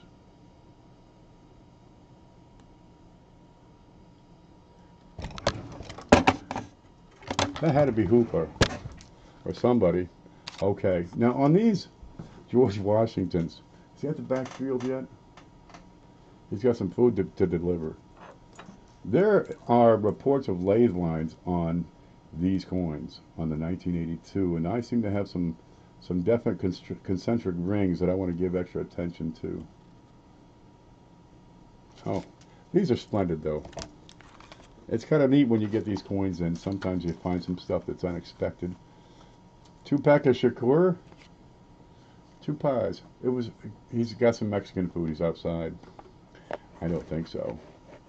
Dude, if they come up the driveway, I can see him from, well, a couple 100 yards away. Oh, what's this?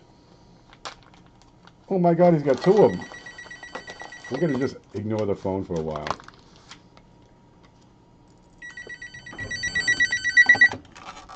Hello? Hello, how are you? No, this is his mother. I didn't hit your car, I swear it was an accident. No, I left my ass imprint on your windshield, not my phone number. Blue with stripes. Okay, we gotta go. Where's the button that undoes that? There. We're just gonna ignore that for a little while. There we go. Okay, we got another one of these. We got two of these to play with. I just love when the phone rings, because if it's not my brother, or like, you know, somebody wants to sell me tickets to a cruise, then I know it's somebody. Alright, let's see. Oh, for crying out loud. Alright. Let's read this one. Hello, Ken. Here are some coins to the big show. Hope this will help. Your friend, Pro Coin Collector, a.k.a. Brian Hooper. P.S. Can you give the 1/10 ounce round to Hidden? Hidden, are you in here? Alright. Where's the button for this? I got a button. I think it's on there.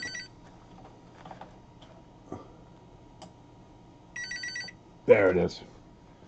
There. Apparently he's got some Mexican food and, you know, nothing to do with it. And 10 ounce of copper, silver. There we go. What do we got? My mother doesn't call me.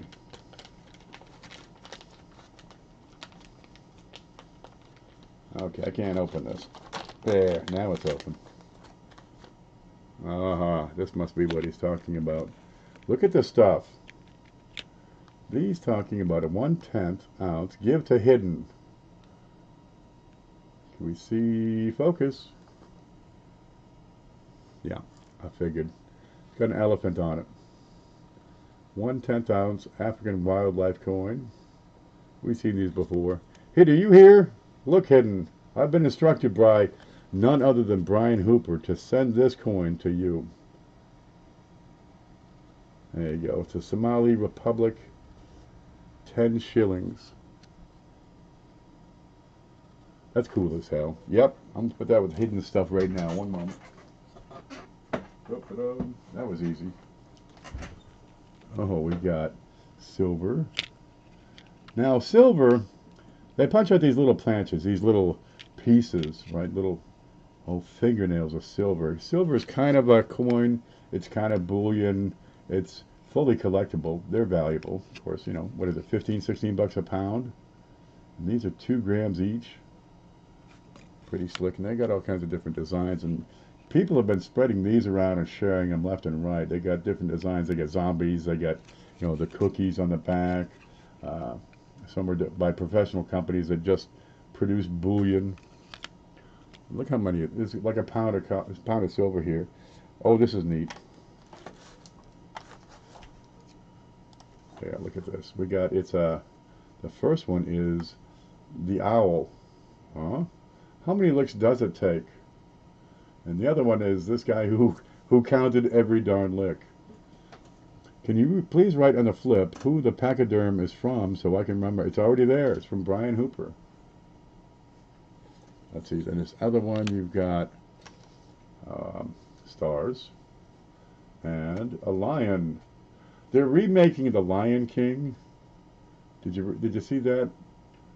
It's like 25 years old. They're remaking that. Okay. Double zombies.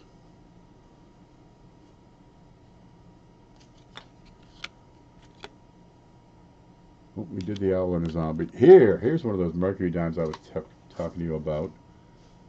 Before the Roosevelt dime came out, they had the mercury dimes. And these are exquisitely designed. There is not a problem with these. They took it out of circulation, replaced it with FDR, because let's face it, he's one of the greatest presidents we've had, getting us through the Depression, World War II, March of Dimes, all that stuff. That's a delight, Hooper. That's a real sweetheart. Okay. Now we had Kennedy on the... He's got a 1964 proof 90% Kennedy $half here. With regular hair.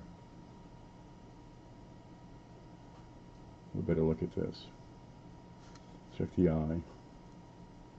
Yep. Check the FG. Is this a type 1 or type 2 reverse? Yeah. Proofs. Before Kennedy, they had Ben Franklin on their coins. Well, 64, of course, history got in the way, and Kennedy was assassinated while in office. That's a fantastic coin with some cameo features on there. Before that was Ben Franklin, who, had he, you know, had the timeline been different, Franklin probably would have been the U.S.'s first president. He was actually president of Philadelphia. They didn't have governors back then. You know, they were independent states.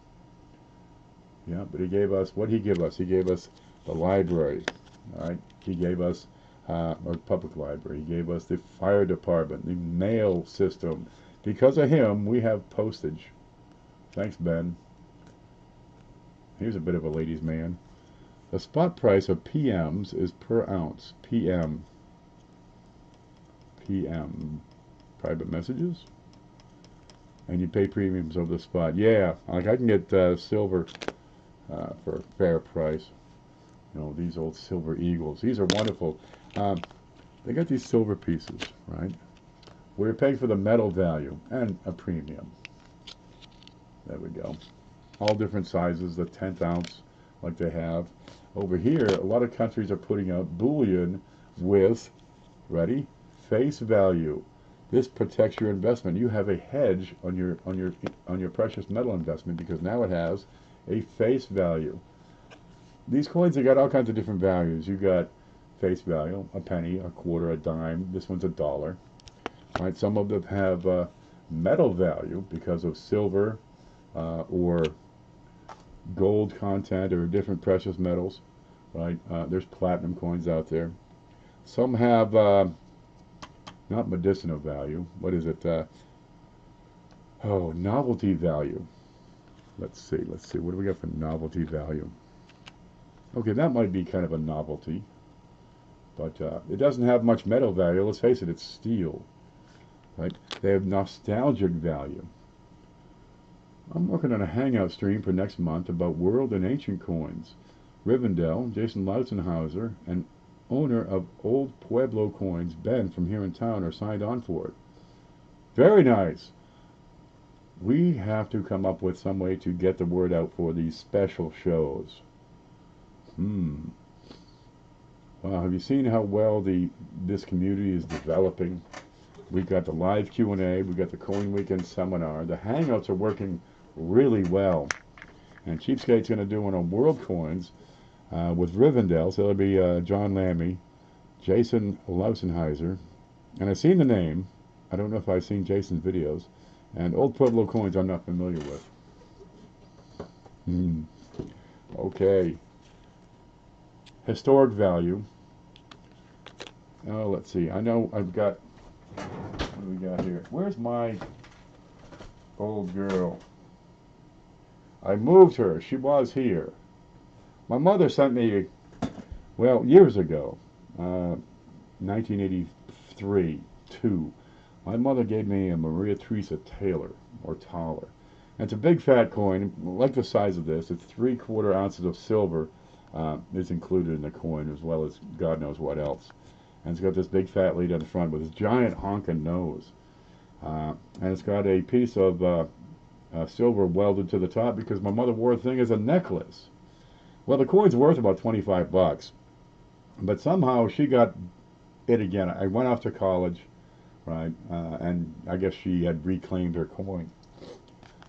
Well, she passed away a couple of years ago. You know, that's probably why she never calls.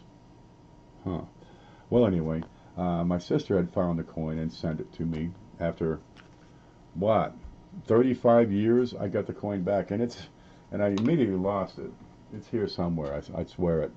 So now they got, emotional value, I suppose, some of these coins. These coins are handed down from one generation to the next to the next. They've been in the family for hundreds of years.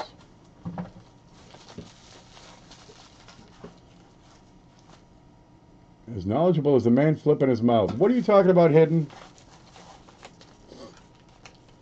Ben's coin knowledge is on the level of Rick Snow. Outstanding.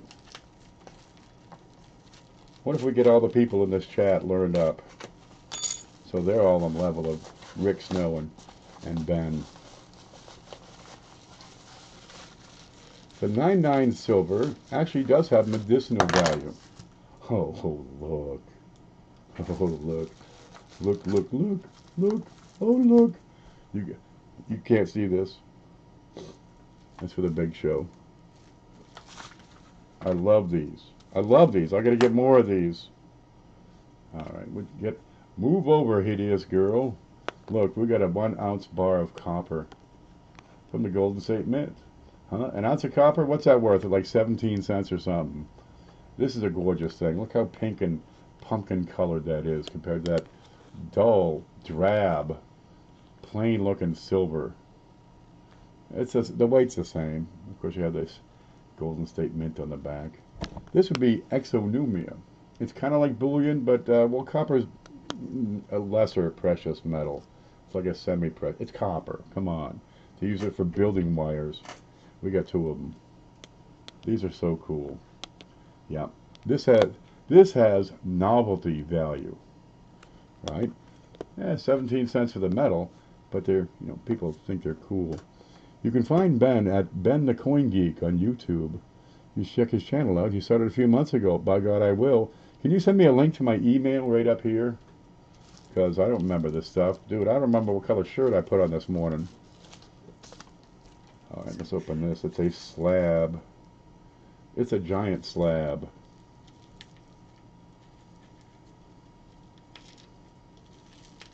There we go.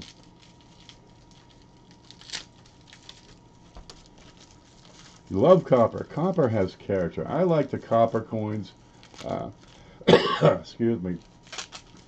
A lot of people only collect silver because of the precious metal content.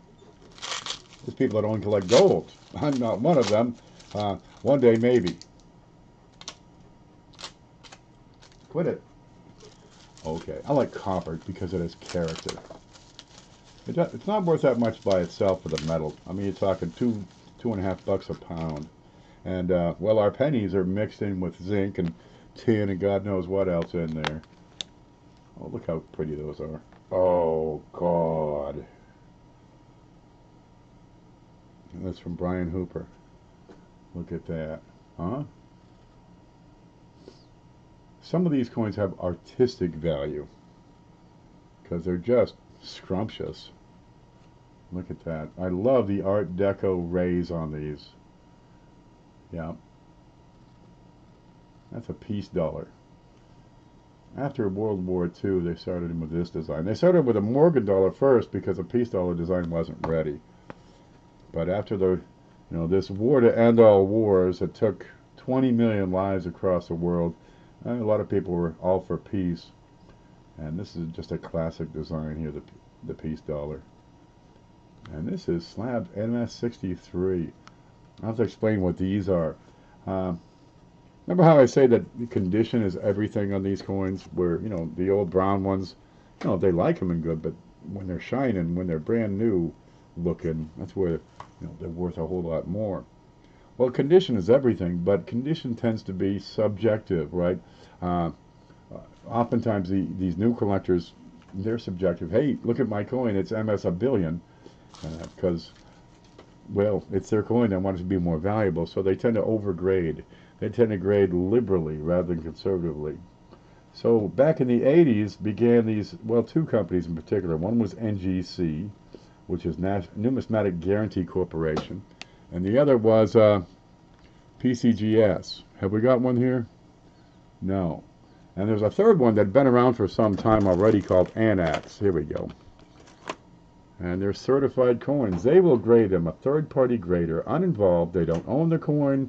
They're not buying it. They're not selling it. All they're doing is coming up with an accurate grade. And they use grading standards to give a consistent grade across, different dates, different series.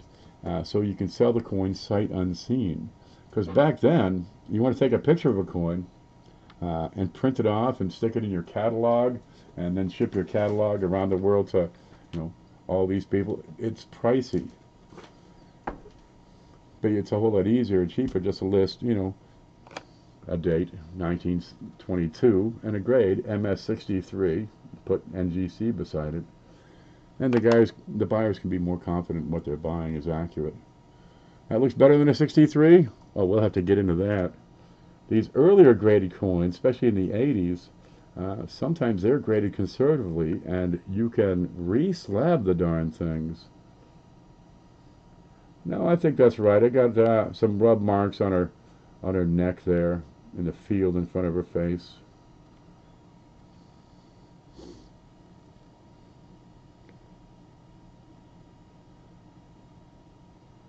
Boy, it's pretty decent looking. I'd give it a 63. There's a lot of small blemishes you can't quite see on the camera because it's not zoomed in enough. Let's see. Here we go. There she is. Just a few contact marks.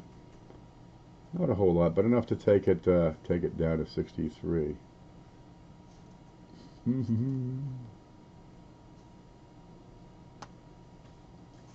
I can't get quite close enough to the camera here. There we go. Now these slab coins are put into these holders, and they're sealed. It's a sonic sealing. They're sealed with sound waves, which fuses that plastic together, so you can't take it out. The grade, right, MS63, is with the coin. They are encapsulated. Obverse rim at 1 o'clock, says Mike White. Here's the obverse rim at 1 o'clock. Is that a spider? Yeah, somewhere up here is something you see. Yep, that's something right here on the plastic. Yeah, it's, I don't know what it is. I think somebody has a sticker on there at some point. That's all that is. Can you message hidden your mailing address, please? Email sent. Thank you, Cheapskate. Thank you very much. I don't see anything else standing out on this in that particular area. These are wonderful coins. These old silver dollars. They used to spend these things. You know, you take your best woman out for a night on the town. You better take like 30 of those. Even back then. He sent another one. Thanks, Coin Dragon. You'll like his channel. There's some good channels out there, man. We have a video directory. Now, down below this video, let's see if we can see that. Oh, well, that's like forever ago.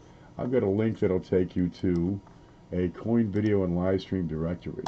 And you get a whole bunch of channels in here, right? If you're not in here, you have a video channel and you're not in here, send me an email, right? We'll get you added up in there. And I'll try to keep you listed here as what's new. But I had a problem in February, somewhere in the R's, somewhere in this area, right, where I was trying to take off where it said New January, and I deleted a couple, 3 lines here altogether. I replaced Rarecoin TV. I know I got them back in, but there might, oh, and Riser, but there may be some other channels somewhere in the QRS area that got wiped out for no darn reason. We got the live stream showtime, so you can see what people are doing live. There you go, what day. There's a blog roll, so you can see what people are writing for articles. There's me, Chris Rhodes, Amy, here's CJ, Dan Malone, right over at Coin Help You. There should be a U in there, I'll fix that. Frank, he started up one. Get in there and check it out. Shameless self-promotion. Coin Seminar Weekend. There's the last one, we'll have to do it again. Speaking of shameless self-promotion, let me get over there and yak it up. Look, I do this because of your support. It's your channel support that keeps Coin Class going. Now, I got kind of sidetracked here for an hour and a half already, just on 2 packages. But we like to talk about coins. We like to show off coins. We like to, you know, promote the hobby, get people trained up, and we'll get into a single subject and concentrate on that subject and explain what's going on with that particular, you know, point of interest that we're trying to talk about. And we rely on viewer support for the giveaways. We rely on viewer support for the equipment. And, well, up beside my head, I've got an email address that will take you to PayPal. And if you'd like to support the show, all your donations are greatly appreciated, and we'll go to make things better. Let's see. I'm going to find. I lost the chat here. Let's see. There it is. So Coin Class survives on viewer support, but I kind of like doing it anyway. Okay. Yeah.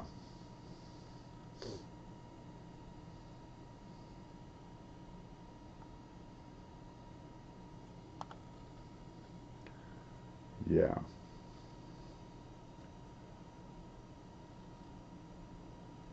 Jesus. I love these. Before they made those peace dollars, where'd you go? Before they made the peace dollars, they had these, you know, the United States silver dollar. There we go. Here's a piece of history. These came out in 1870s, 78 or 79, 1878, and it was designed by a fellow named Morgan. Was it George Morgan? Yeah, Morgan silver dollar. I love these. These are gorgeous things. And they ran these until the 1900s, melted down half of them, sent the silver to Britain. Right, so you're missing a lot of these. Just got melted down. They brought them back for 1 year in 1921. Even made some in Denver. And this is one of the most widely collected coins of all time. This and the Lincoln cent.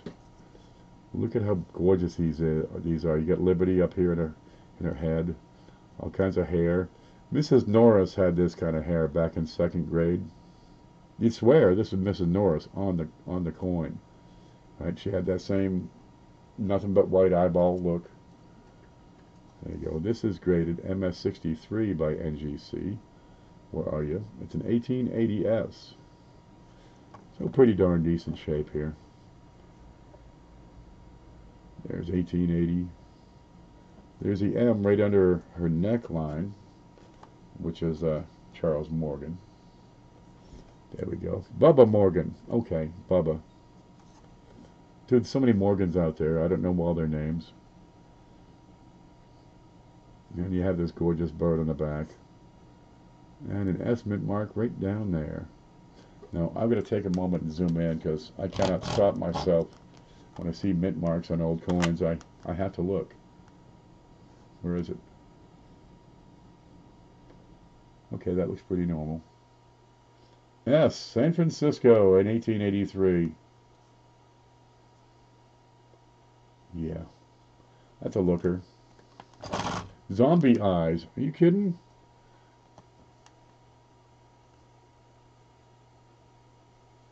Yeah, that's a zombie. Those are zombie eyes, all right. Stop it. Stop looking at me like that. I'm not looking like you would. Stop looking at me like that. Would you? Put it back on your head. Gosh, Hooper. There's some good stuff in here. Yeah. Lordy, this stuff. Does anybody know of any errors or varieties on 2019 P dimes? We're 3 months into that. Not a whole lot of them coming out. Have you seen the thick 9 on the penny? On the 2019 penny, the 9 is so much thicker. Big fat 9s. You see them on the W's, you see them on the regulars, P and D. Kind of neat.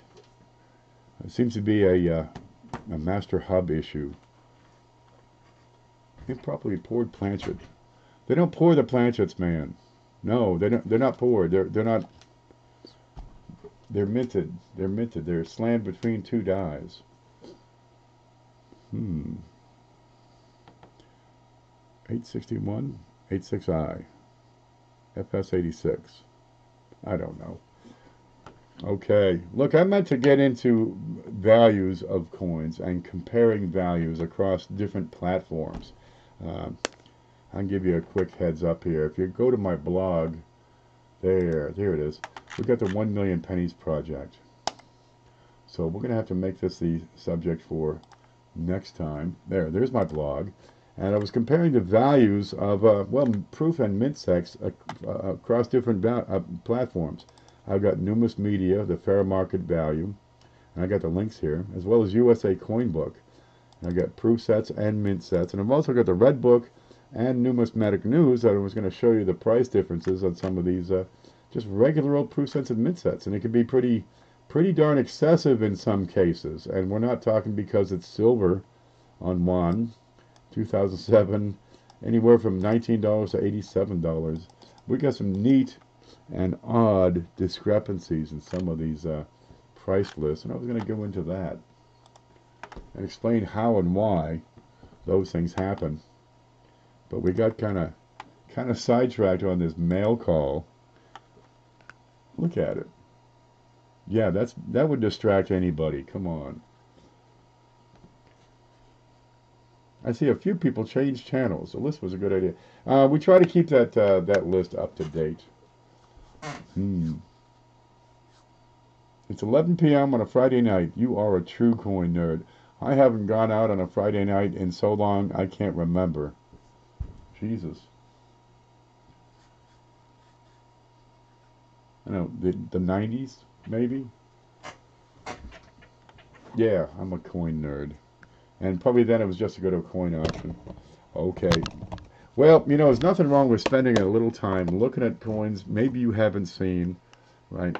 And get into the excitement of the hobby. It's not always about price. It's not always about value. Sometimes it's about, you know, holding this piece of history in your hand, looking at the details and the artwork on these things, just feeling the weight, just working on building, you know, taking your time and going through the coins and saying this one is better than that one, so you keep that one set aside for your own personal collection, and you know, give this one to the cat. Here you go, kitty. We'll put that in the kitty. There we go. And thinking of what would you like to get next for your hobby, for your collection. Do you want to get into mercury dimes? Maybe get a few of those just to, you know, just to get comfortable with them, try them on, see if they fit. You want to get into bullion. Where'd this come from? This snuck in. Look, it's a $50. Again, one of the most beautiful designs ever made in a coin. That's a Walking Liberty $50. 1944 S. We got to look at this. Look. Remember that? Huh? Yeah, they're still out there. Some things are going to be timeless. I'd love to see that one hit 100 years. Wait a minute. They started making these in 1960. That's a 100-year-old design. Still in use. Okay, scope. There it is. Where's the mint mark? There. Look at the mint mark. Have you noticed you get different mint mark styles on different years and on different coins? Yep. I'll have to look at that. I cannot stop myself. That's a large serif. You see that same one on 1943 S and 1944 S. I'd have to check the nickel, but that's what that is. I really like those new Buffalo nickels. Let me pull out a 2005. Do I have a 2005 here? Let me think, because I want to show you that.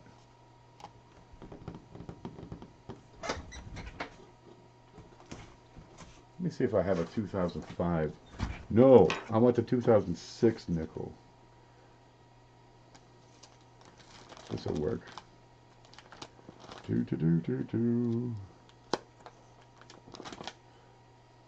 73, 7. That's close enough. Okay, here's a satin Jefferson nickel.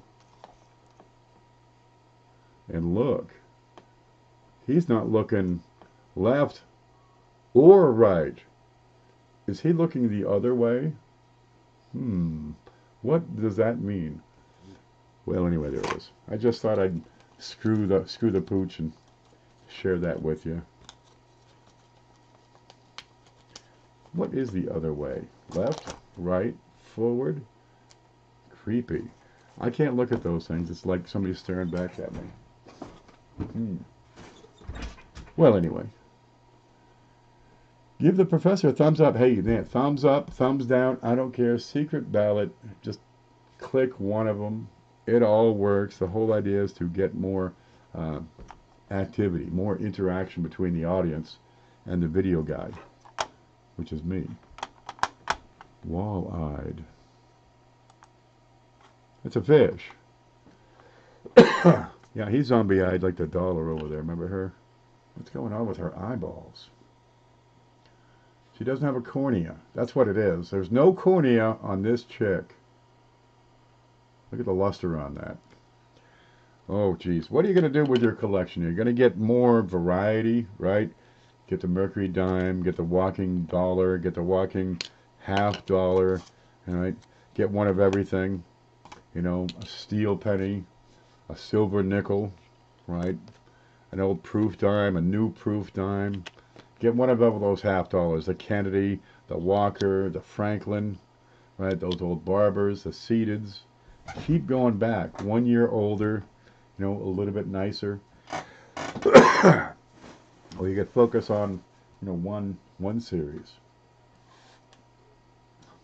Huh, and just like that, it stopped. I get dry sometimes. A variety pack, yeah. They're all good, dude. Whatever way you choose to go with your collection is the right way to. There's no rules when you're collecting coins. If you want to go with, you know, foreign Canadian pennies that have wood grain issues on copper, dude, it would be a fantastic collection as you start to make it build and grow. They can be beautifully and astounding, these things. Where do you want to see numismatics in 5 years? I want to see it behind me, and I want to be looking at sand and blue water and tropical birds. That'd be cool. But anyway, it's okay. Where do you want to see numismatics in 5 years? I'd like to see it stronger than it is now. We've got a lot of people involved. There's no question about that. You're looking at, I've seen figures up like 10 to 20 million people that have a coin or several that are special in some way. But you start getting into, you know, ranking these people. Are they coin collecting? Are they actively collecting coins? Going through pocket change. Is that active? Sure. How about going through boxes of pennies? That's active for sure. They're actively buying coins and building a set aggressively. That's coin collecting. It's all coin collecting. We always like to see more people get more involved. And I think the best way to do that is to show them what's out there, because a lot of people they've never seen this stuff. Jeez. I was 28 years old before I even saw money. And just look at me now. They've never seen these things. But we're getting all this stuff coming together in the next month. We've got this Easter egg the Mint has been talking about. You've got the release of the next quarter, right? You've got hundreds of dealers nationwide that are going to put valuable coins, rare, old, valuable, collectible coins, and drop it in circulation. God knows where. They're going to buy their gas with it, go to the supermarket, and, you know, get a banana with a friggin' Morgan dollar. Well, I don't know about that, but they might pay with a Buffalo nickel in there or something, right? They get their sandwich up at McDonald's and drop in a Mercury dime or God knows what. And we're going to see a lot of new interest. We're going to see a lot of people saying, huh, that's funny. And whenever anybody says, gee, that's funny, it's that trigger. It sends them, it gets them curious. And they say, hey, can you tell me what's going on with this penny? How come this penny is, you know, blue? What's going on with that? Oh, well, what you have there is a steel penny. Well, answer them up as best you can. Or they say, how come my dime, you know, has wings? What happened to, you know, Franklin? What happened to Roosevelt? Okay. Look, there's a buffalo on my nickel, and it's different from this other new buffalo. What is that? A spider? No. We get a lot of people that can share images easily, right? You can take these images with digital cameras, with your telephone. Just click it, put it online, send it to somebody. You can ask questions. You can put it up for sale and sell these things and get the money in your pocket, you know, in 2 hours. There's a whole world of opportunity out there we haven't even discussed yet. Some should go into retirement homes and educate the older folks about what their coins are and could be worth. Stop the coin dealers from ripping them off.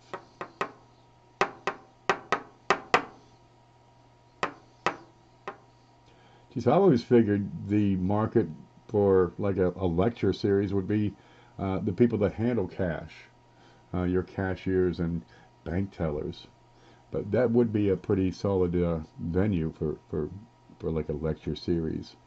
Geez, there's an opportunity. If you can put together a class and just go from old people home to old people home or geriatric center, whatever you want to call it, and educate these people that have had these coins for decades in their sock drawer. Before their kids say, "Oh, grandma's gone. We got a free wheelbarrow and some old coins we're going to dump in the coin star." If we could educate these people, not only do they keep the value in the family and pass it down from generation to generation, but we empower them by giving them information that can, honestly, give them full-time employment away from the grind. How many of you people hit a clock every day? You're still trading your time for a wage. Look, I'm not saying that's a bad thing. There's a lot to be gained from the security of employment. But geez, if you're able to step out of your bounds and get into self-employment. I've been self-employed half of my adult life, and dude, anything can happen to you. You don't know what's going to happen tomorrow. It can all go to hell tomorrow. And at the same time, you might have some kind of windfall because of what you're able to learn and see and discover and find out and pick. My workday starts when I wake up, and I like it that way. Me too, but I don't wake up until I want to. That's the secret. Yeah, there's a different world. Your mind will change. The way you see things and look at the world is going to change if you're working for yourself versus working for the man. You do things differently because you don't have that guaranteed job income, right? Gosh, what are we going to do tomorrow? It's an adventure. I can guarantee you that. Keeping it real. Very good. My work day starts. Well said. Do it. Try it. Honestly, you have in your hands these coins, and some of them can be highly valuable. But as you gain this knowledge, you gain the ability to take what you know and say, huh, that's a $50 coin. And this guy's got it for sale for $30. Can you make a $20 bill on a $50 coin? Yes. Maybe 15 might be more closer. Maybe 12 to 15%. No, $12 to $15. Figure 20 to 25% is pretty good, right? I've got coins for 10 cents on the dollar. What it costs for what the value is. You can do that, and it's real nice. But you can probably get, 10, 20% return on that coin. You buy it here, and you take it over there, and say, hey, I get this coin. Oh, I'll take that. It's an opportunity. And geez, most people, half the people out there have less than $500 in their checking account, which is a week's pay. You got next week's paycheck coming in Friday, and it's gone by the time the next Friday. You got more week at the end of the money. What if you had a way you could pick up an extra $50 a week? And it's something you like to do. This is the opportunity that this offers. Maybe it's not $50 every week. Maybe you go 2 or 3 weeks and then you make it 100 or something. You save up and you put together a coin show. It can be done. And how long before you have $500 in your checking account and you're ahead of half the people out there? I'm 52. I have no debt. None. I think I owe my brother $5. All right, but there's somebody who owes me 10, so we're all even. The house is paid for. Okay, it's a little messy, but it's paid for. I don't have homeowners insurance because screw that. I got a truck. It's paid for. So is the other one, right? So if one breaks, I got another truck. Uh, I got a light bill. It's not too bad. I got internet bill. It's not too bad. I got, let's see, truck insurance. And I pay more for truck insurance than I do for gas. And that's it. That's it. Those are my bills. Let's see, phone, electric, insurance. Yeah, I got a septic. Doesn't cost me nothing. No, I had a problem with a house years ago, and it took several years to resolve the insurance issue. And I will never be paying for homeowners insurance again. And taxes, property taxes once a year. Like that's really all that bad. $600. Hmm. Yeah, and I got groceries and stuff, and my vice. This is what I spend my money on. I'm free. I'm free. I don't work, 40 hours a week for the man. I used to get in the truck at, 5 o'clock in the morning, 5:30, and drive my ass 27 miles to get up to the plant, and just bitching the whole way. There's nobody in the truck with me, just me, and it's getting ultra by the time you get there. And you work, 12, 13 hours, freezing cold, or in the blazing hot sun, and you're on top of a hot tank, right? Sulfuric acid spinning around in there. It gets pretty warm, and it's just, screeching rough. That was a rough job. God. And you do it again and again, day after day, until the boss says, okay, this job's done. Go home, take a half a day off, and come back because we got another job. What? Oh. I control when I work, how long I work, how hard I work, right? If I don't want to work hard, I don't have to. But I also suffer the consequences of no activity. That's what you get. I can go to work, and no matter if I work hard, if I don't work hard, I'm going to get paid the same. And it was pretty good pay, I got to say. I do miss those big fat paychecks, but I don't have to drive 27 miles getting more pissed off every single mile. Right? You get home at the end of the day, you're too tired to do anything. You eat toast because you're too tired to cook. It was industrial construction. Yeah, it's pretty much the same as a railroad. Everything's heavy, weighs a ton.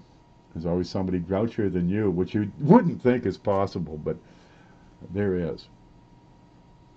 Coin, you have your coin appraising pro bono work. There should be a write-off. Pro bono? I mean, like the coin Q&A pro bono stuff? That's building a hobby, man. It comes in handy. What's that, Mike? Let me find Mike. I picked up 3 coins on eBay that paid for a new roof for my house. That's the kind of stuff we're talking about, right? Seriously. Quick question. What was in the blue envelope that I put in the package? I honestly... all kinds of bills.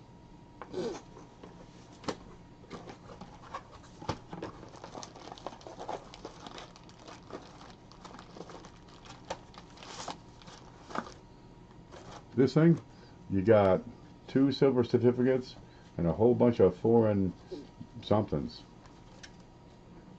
There we go. Look at all the money. The neat thing is with the coins, if life gets in the way, right? You break your leg, your wife runs off with, I don't know, your girlfriend, you got a new kid, the house burns down, you get a new job, you move across the country. You can always set the coins on the back burner and just don't worry about them for a while. They're here for you. They're going to work on your time. And when you're ready, they'll be right there for you to pick up again where you left off. And it's really neat because if they're nice coins, real decent, and they've been sitting there for, they're probably more valuable. Kind of neat there. Two blue bills, 2 silver certificates in there. Who knows about this mystery release they're going to do in circulation? My sources say they're going to have W quarters, some West Point quarters being circulated, and it could be around 1% of the total number of quarters.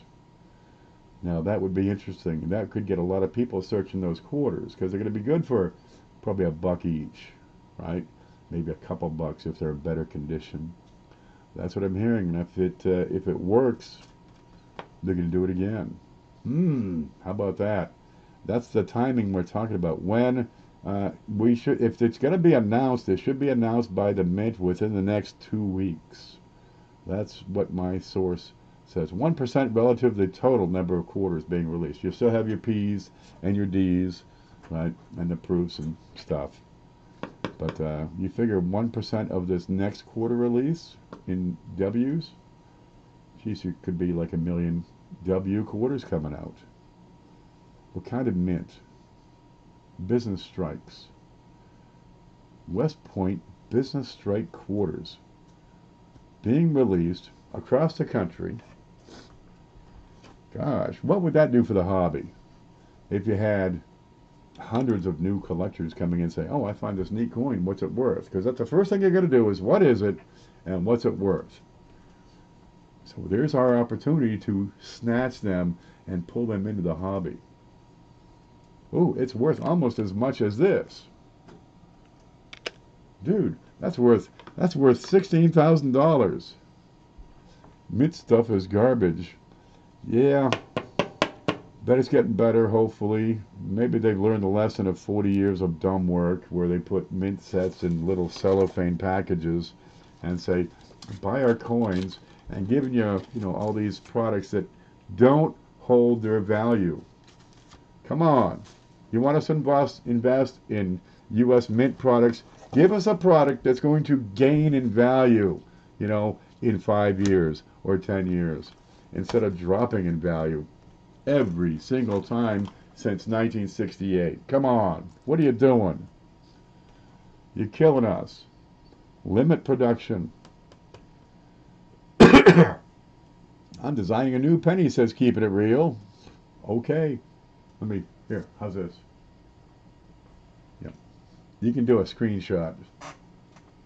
Should I look upward more?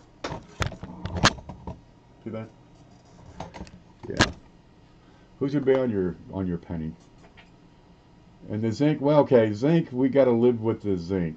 Zinc is part of math. Yeah, I fully agree with you. The zinc pennies are junk. Jeez. Zinc pennies are just worthless. You got coins that are produced in a commodity metal, right? Copper. And that commodity will steadily increase in value. Guaranteed, it's a commodity, you got inflation, you should see a 1 or 2% every single year forever. And if it ever runs out, then it would spike. And you have a face value that's flat. No matter what, a penny's worth a penny. A penny has the same face value today as a penny had 200 years ago. It's 1 cent. Same face value. So you get exponential growth in the cost of production and a fixed face value. Eventually, the cost of producing the coin must exceed the face value. And this is the same for pennies, for nickels, for quarters, for all of it. So you have to change to a cheaper material to produce it. Well, what's cheaper than a penny? Zinc. It doesn't last. After that, aluminum. Yeah, aluminum's cheaper, but it's junk. It's junk money. Have you seen some of those foreign coins where they're made of aluminum? We have currency, and its value is based on people's faith in the currency. If you take away their value, if you take away their faith by giving them this, we get a scale here. Here we go. Here's a scale. Part of what gives, copper and silver and gold, part of what gives it value is its density. It's heavier. It's not, cardboard. Let's see if we can make this work. Where's the on button? What's that one? Do. 0. And we got this thing. It's it's French. I don't know what the heck that is. Let's look it under the scope. It is the French Czech Republic. Is it the one where she got that bald head? Yeah, she got this weird head going on here. That's a hat. Okay, it is a French franc. 1 franc. Can you hear it? Ready? I'm going to drop it right here in front of this scale. Watch. Can you hear it? It's aluminum. Look at the weight. It weighs half as much as a penny, as our new pennies. Now, that's like a third of the copper pennies. How can you get 300 million people to have faith in junk? Casino tokens, Mardi Gras tokens are made out of this, and yeah, frankly, that's ugly. All right. So do you cheapen the quality of your coinage to the point that everybody laughs at it? You can't do that. You can't do that. Well, you got to find ways around that. So, how about synthetic materials, right? Where you keep the mass, keep the density, keep that value sound. All right. Do you eliminate it? You might be better off eliminating the coin altogether. And just have, how about decimal coinage where it's $1.1? You don't need the dime, or you don't need the penny, you don't need the nickel. You need a dime, and that's good enough. And then eventually you get rid of the dime. Oh, so much to talk about and think about. Yeah, history will get in the way of our coinage eventually when the value of the metal exceeds the value of the coin. And make it smaller, make it out of cheaper stuff. History is going to catch up with all of these coins eventually. I wonder how much my $500 copper pennies will be worth in cashless society. Are they copper? Or are they copper with some zinc in there? Because the energy required to get the copper and the zinc separated, so you have 999 copper again, which is an industrial, which is useful industrially. A lot of times the energy to remove it is not cost effective. You've got tons and tons. You got 500 billion pennies out there, and people say, "Oh, save your copper pennies because they're going to be worth more." They're worth more in melt. Well, technically, yes. However, to separate the copper from the zinc, well, that's another issue altogether. And you're looking at what, $8.50 per pound or something like that for the energy cost. It's not cost effective. Plus the fact we don't need the darn things. There's not enough demand for copper that we have to build another smelter, another copper refinery. There are you ready? 8 copper refineries in the U.S. And none of them are in danger of meeting their capacity, believe me. If the demand was there for copper, they would be hauling these things out of circulation and sending to the refineries. No, they're not. They're pulling it out of the ground at 0.5% concentration of ore, and it's making money for them enough that they're investing billions in that system. No, these copper pennies, right? These old memorial pennies before 1982, because they have the zinc in there, they're not going to be worthwhile. They're not going to gain in value from demand from copper producers for the foreseeable future, and we're talking 50 years. There's just too much copper out there. Handy stuff. Think of all the payphone. What? What's a payphone? Have you noticed since the payphone died off, the dimes are in much better condition nowadays than they used to be? They used to be so worn out.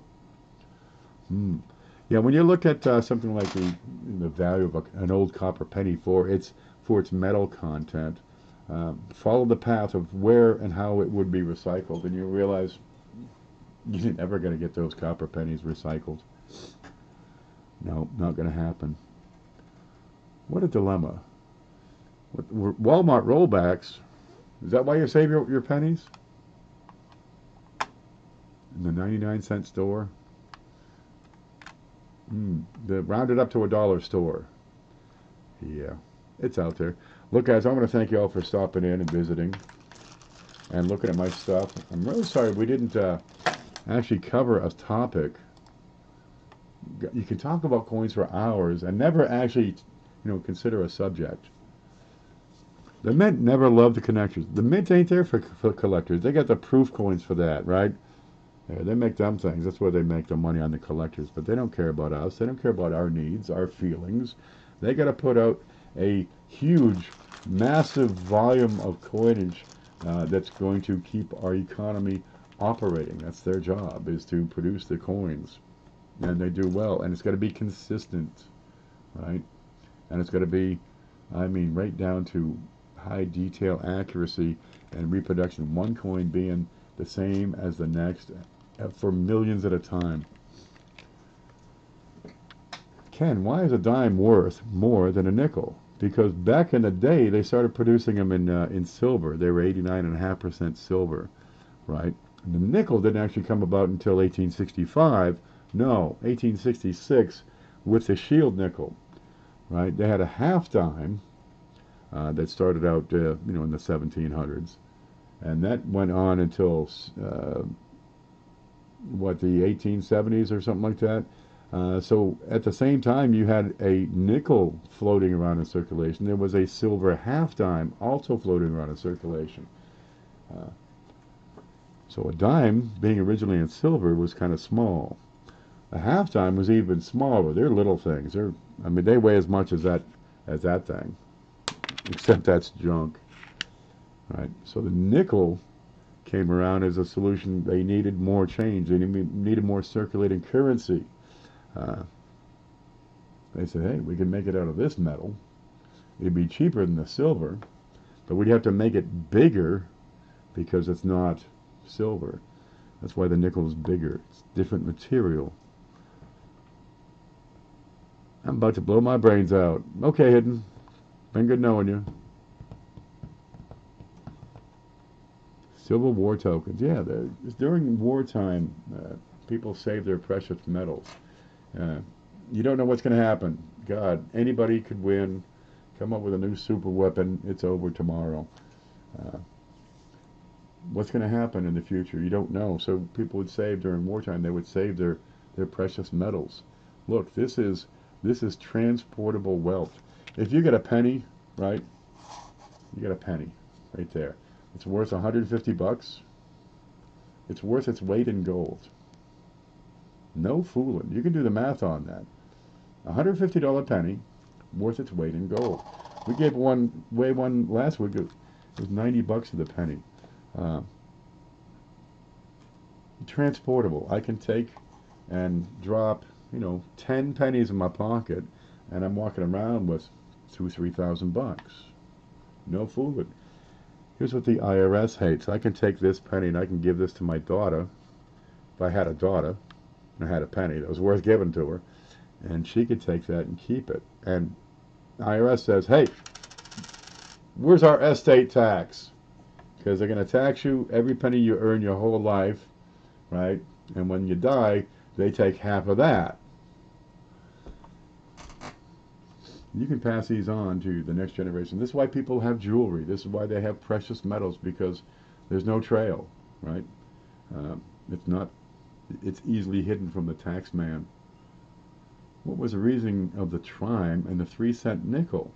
Again, during the 1860s, because of the war, they were having difficulty coming up with change. They needed coinage. People were hoarding them. Now, the 3-cent silver had come out in 1850. Partly for that reason, but not so much. They needed more silver currency is what they needed. But the silver nickel, again, 1865 those started. They needed more change. Well, you can make one coin. Why make it worth a penny when you make it 3 pennies? It's smaller than a nickel. So at one point you had, let's see, pennies, 2 cents, 3 cents, silver and nickel. You had half dimes in silver, nickels, 5-cent coins in nickel, plus all your other, dime, quarter, half, and dollar, plus the gold coinage, all floating around at the same time. Trime didn't last long either. Went 1872.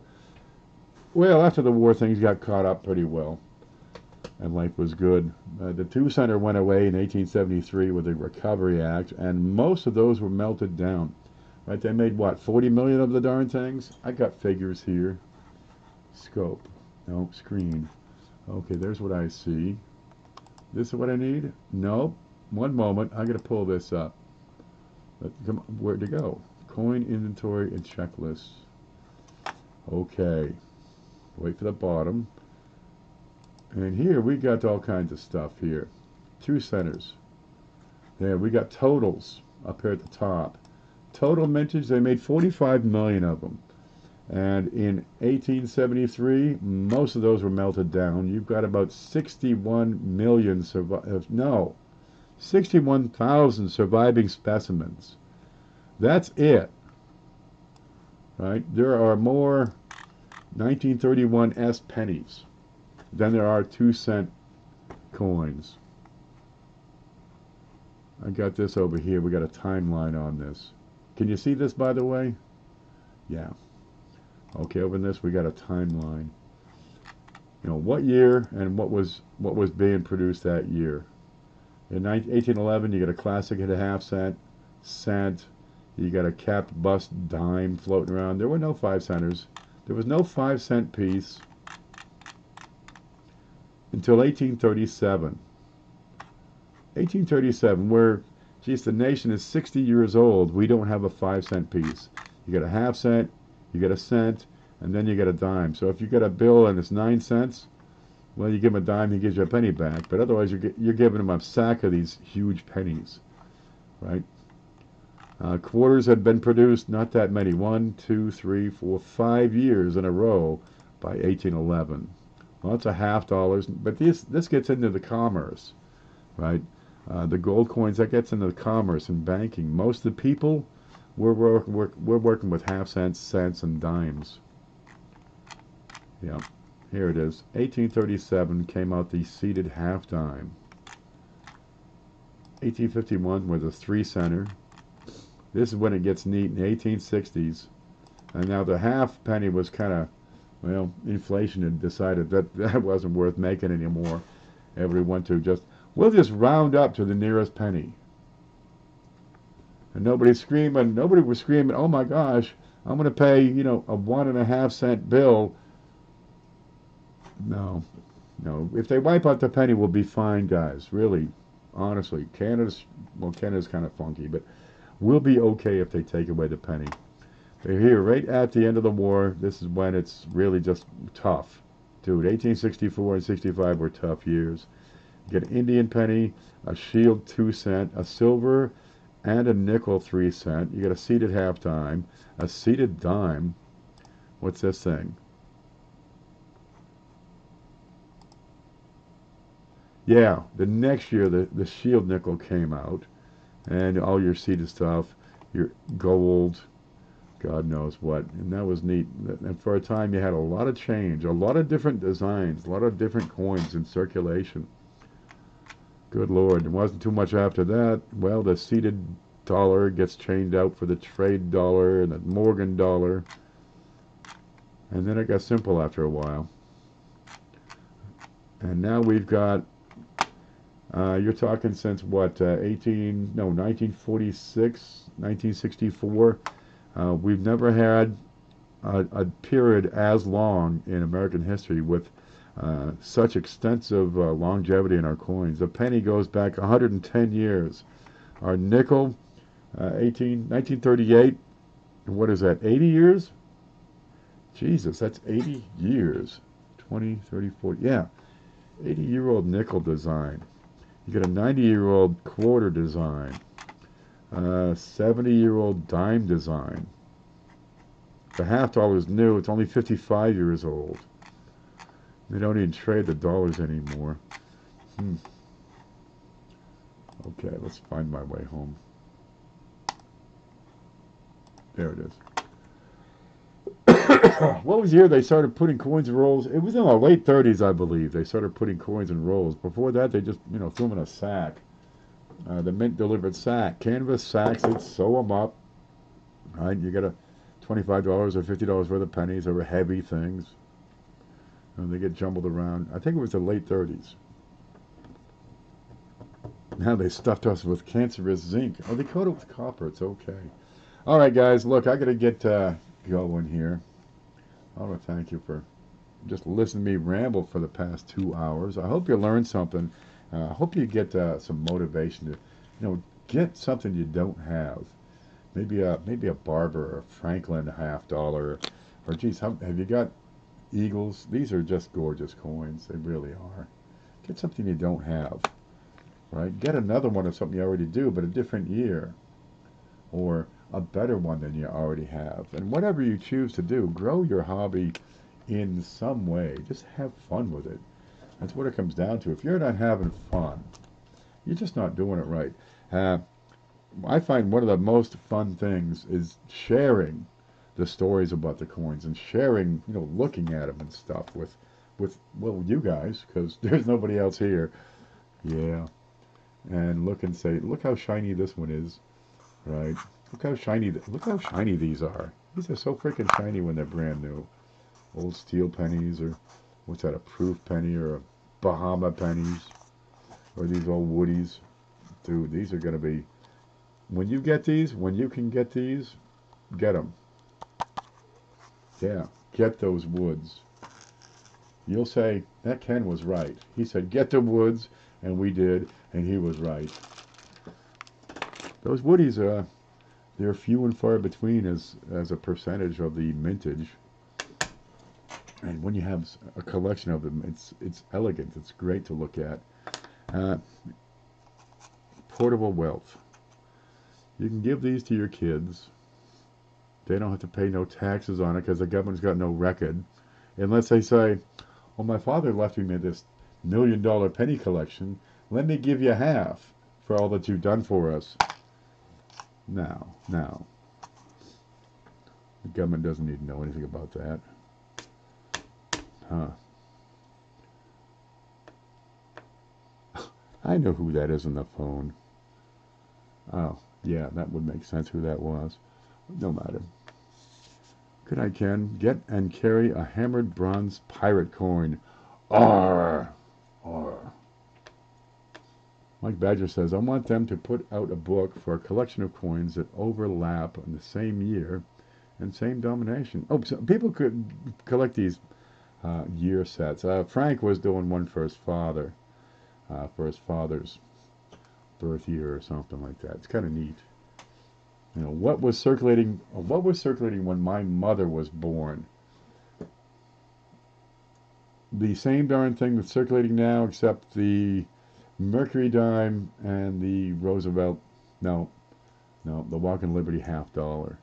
My great grandmother, when she got me started, because she had a bag of buttons, and in the bag of buttons was an Indian penny. So when she was born, there was an Indian penny, a V nickel, right, and a Barber dime, quarter, half, Morgan dollar, and gold coins.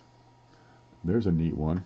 My great grandfather was born in 1888.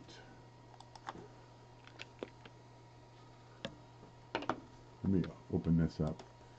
There. Whoa, sorry. That one is, okay, that's 1880. Okay, well, that's kind of neat. My great-grandfather, he was 99 when he died. He was probably an okay guy, just really gruff with, hey, kid, get out of my chair. Pretty gruff. And that's what they spent. And what they get for, a couple of hundred of those, acres and acres of land. Good night, Ken. Get and carry a hammered bronze. Thank you, Robin. Coins were put in wrappers around 1910.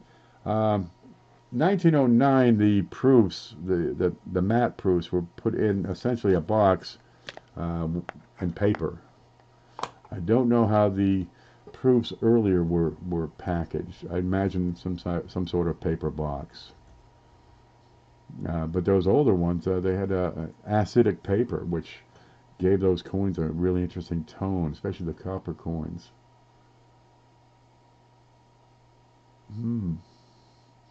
Okay. We had a lot of fun. Look, this is, what day is this? Friday night? Let me look at this. Friday night. It is. I gotta get out of the house more. So do you. Gosh darn it. Look, tomorrow we got Manta coins at, I don't know, 4:35, depending on what time you're in, 4:30 or 5, thereabouts. Let's see, Bill 457 does a show in the afternoon. For some reason, I always watch that. He's a pretty good guy. There he is. There he is right there. And I just, I'm doing my thing. I turn on the computer. Oh, it's Bill. Okay, I'll watch him. And he just talks. He shows off a lot of stuff, too. It's kind of neat what he comes up with. Yep. You don't want to what, Paula? I'd be live around noon. Yeah, around noon sometime. Yeah. There you go. There's Manta Coin's website. Yeah, check them out. They're good guys. They're good, decent people. Right? Just trying to, do better for themselves and their family. And that's where the coins come in. Gosh, you can do so much with this. How would you like to make an extra $50 a month? How about $50 a week? How about $50 an hour? Work as many hours as you like. Don't matter. And if you got a husband and wife team, boy, it gets so much easier, let me tell you. So fast. You getting your ugly sleep, baby? That's sleeping ugly. Yep. Oh, you got to install a network tomorrow. Good luck hidden. I got some stuff for you when you're ready. Yeah, there's potential here. It'll take you wherever you want it. You can't let it take you. You have to make it take you. It's all down to what you decide to do with this hobby. Kind of neat. Sometimes stuff will fall in your lap, but you got to make it fall in your lap. Activity is what does it. Activity gets more coins through your sites, and you learn more, and you gain that experience. And as you gain more experience, of course, your competency builds, your confidence builds. And when you have enough confidence and enough experience and enough knowledge, there's nothing you can't do. And I mean that. Are the 2018 D halves worth saving? Well, what qualifies worth saving? What does that mean, worth saving? Are they worth more than 50 cents? Some say yes, some say no. Will they be worth more later? Possibly. You're looking at, 4, 5, 6 million production on those? That's not very many. It's more than the regular NIFCs. What would they have to be? What would be required for them to be worth saving? Are you going to get a 10% return on investment per year? Probably not. I'd like to see at least that. Can you take 20 of those 2018 D halves and spend it and buy a coin that you can sell for 15? Yes. Yes, you can. Now, what is better? Now you're looking at opportunity cost. You can keep 20 of those half dollars, right? Or you can put those 20 half dollars to work and make a greater return, right? Yeah, that works. So, is it worth saving to me? No. To you? Maybe. Is the 2018 still an NIFC? Maybe. I just did a video on that. You ready? What's the mintage on that? Because the figures are out. Where'd I put at? Kennedy's, they got like 10 million of the darn things. But people are picking them out of circulation, so clearly they're being used in circulation. Here it is, here it is. There. Can we see it? 10.1 million. Let me see if we can see it. Yeah, perfect. 2018P, you got 4 million, and they are frequently found in circulation. The 18D, 6.1 million. Now let's compare it to the last, 16 years and see where we stand. Back in 2002, they stopped putting them out in circulation for the most part. 3 million, 2.5 million. So this will be where the NIFC started. In 2003, 2.5 million each, 5 million coins. The next year, Jesus, you're almost 3 million apiece. Year after that, it drops pretty heavy, it grows even more, 3.8, 3.5. Are those NIFCs? Well, they're not generally being circulated for the most part, but you do find them in circulation. In 6, 2.4 and 2 million. Big drop versus the year before. But a couple million seems to be about right. 2007, 2.4, even. drops 1.7 million the year after that. So it's definitely more than the previous years. Here's 2013, and you get 9.6 for that year. Are those circulating? Yeah, this is a bigger issue. There's more of them out there. Hey, I tell you what, pick them out, get everyone you can, and when you get 100 of them, right, take and buy a really nice coin. One that's going to really give you good return. Shop hard. Shop real hard and get a good value. And then flip it. Right? And then you got an extra $20.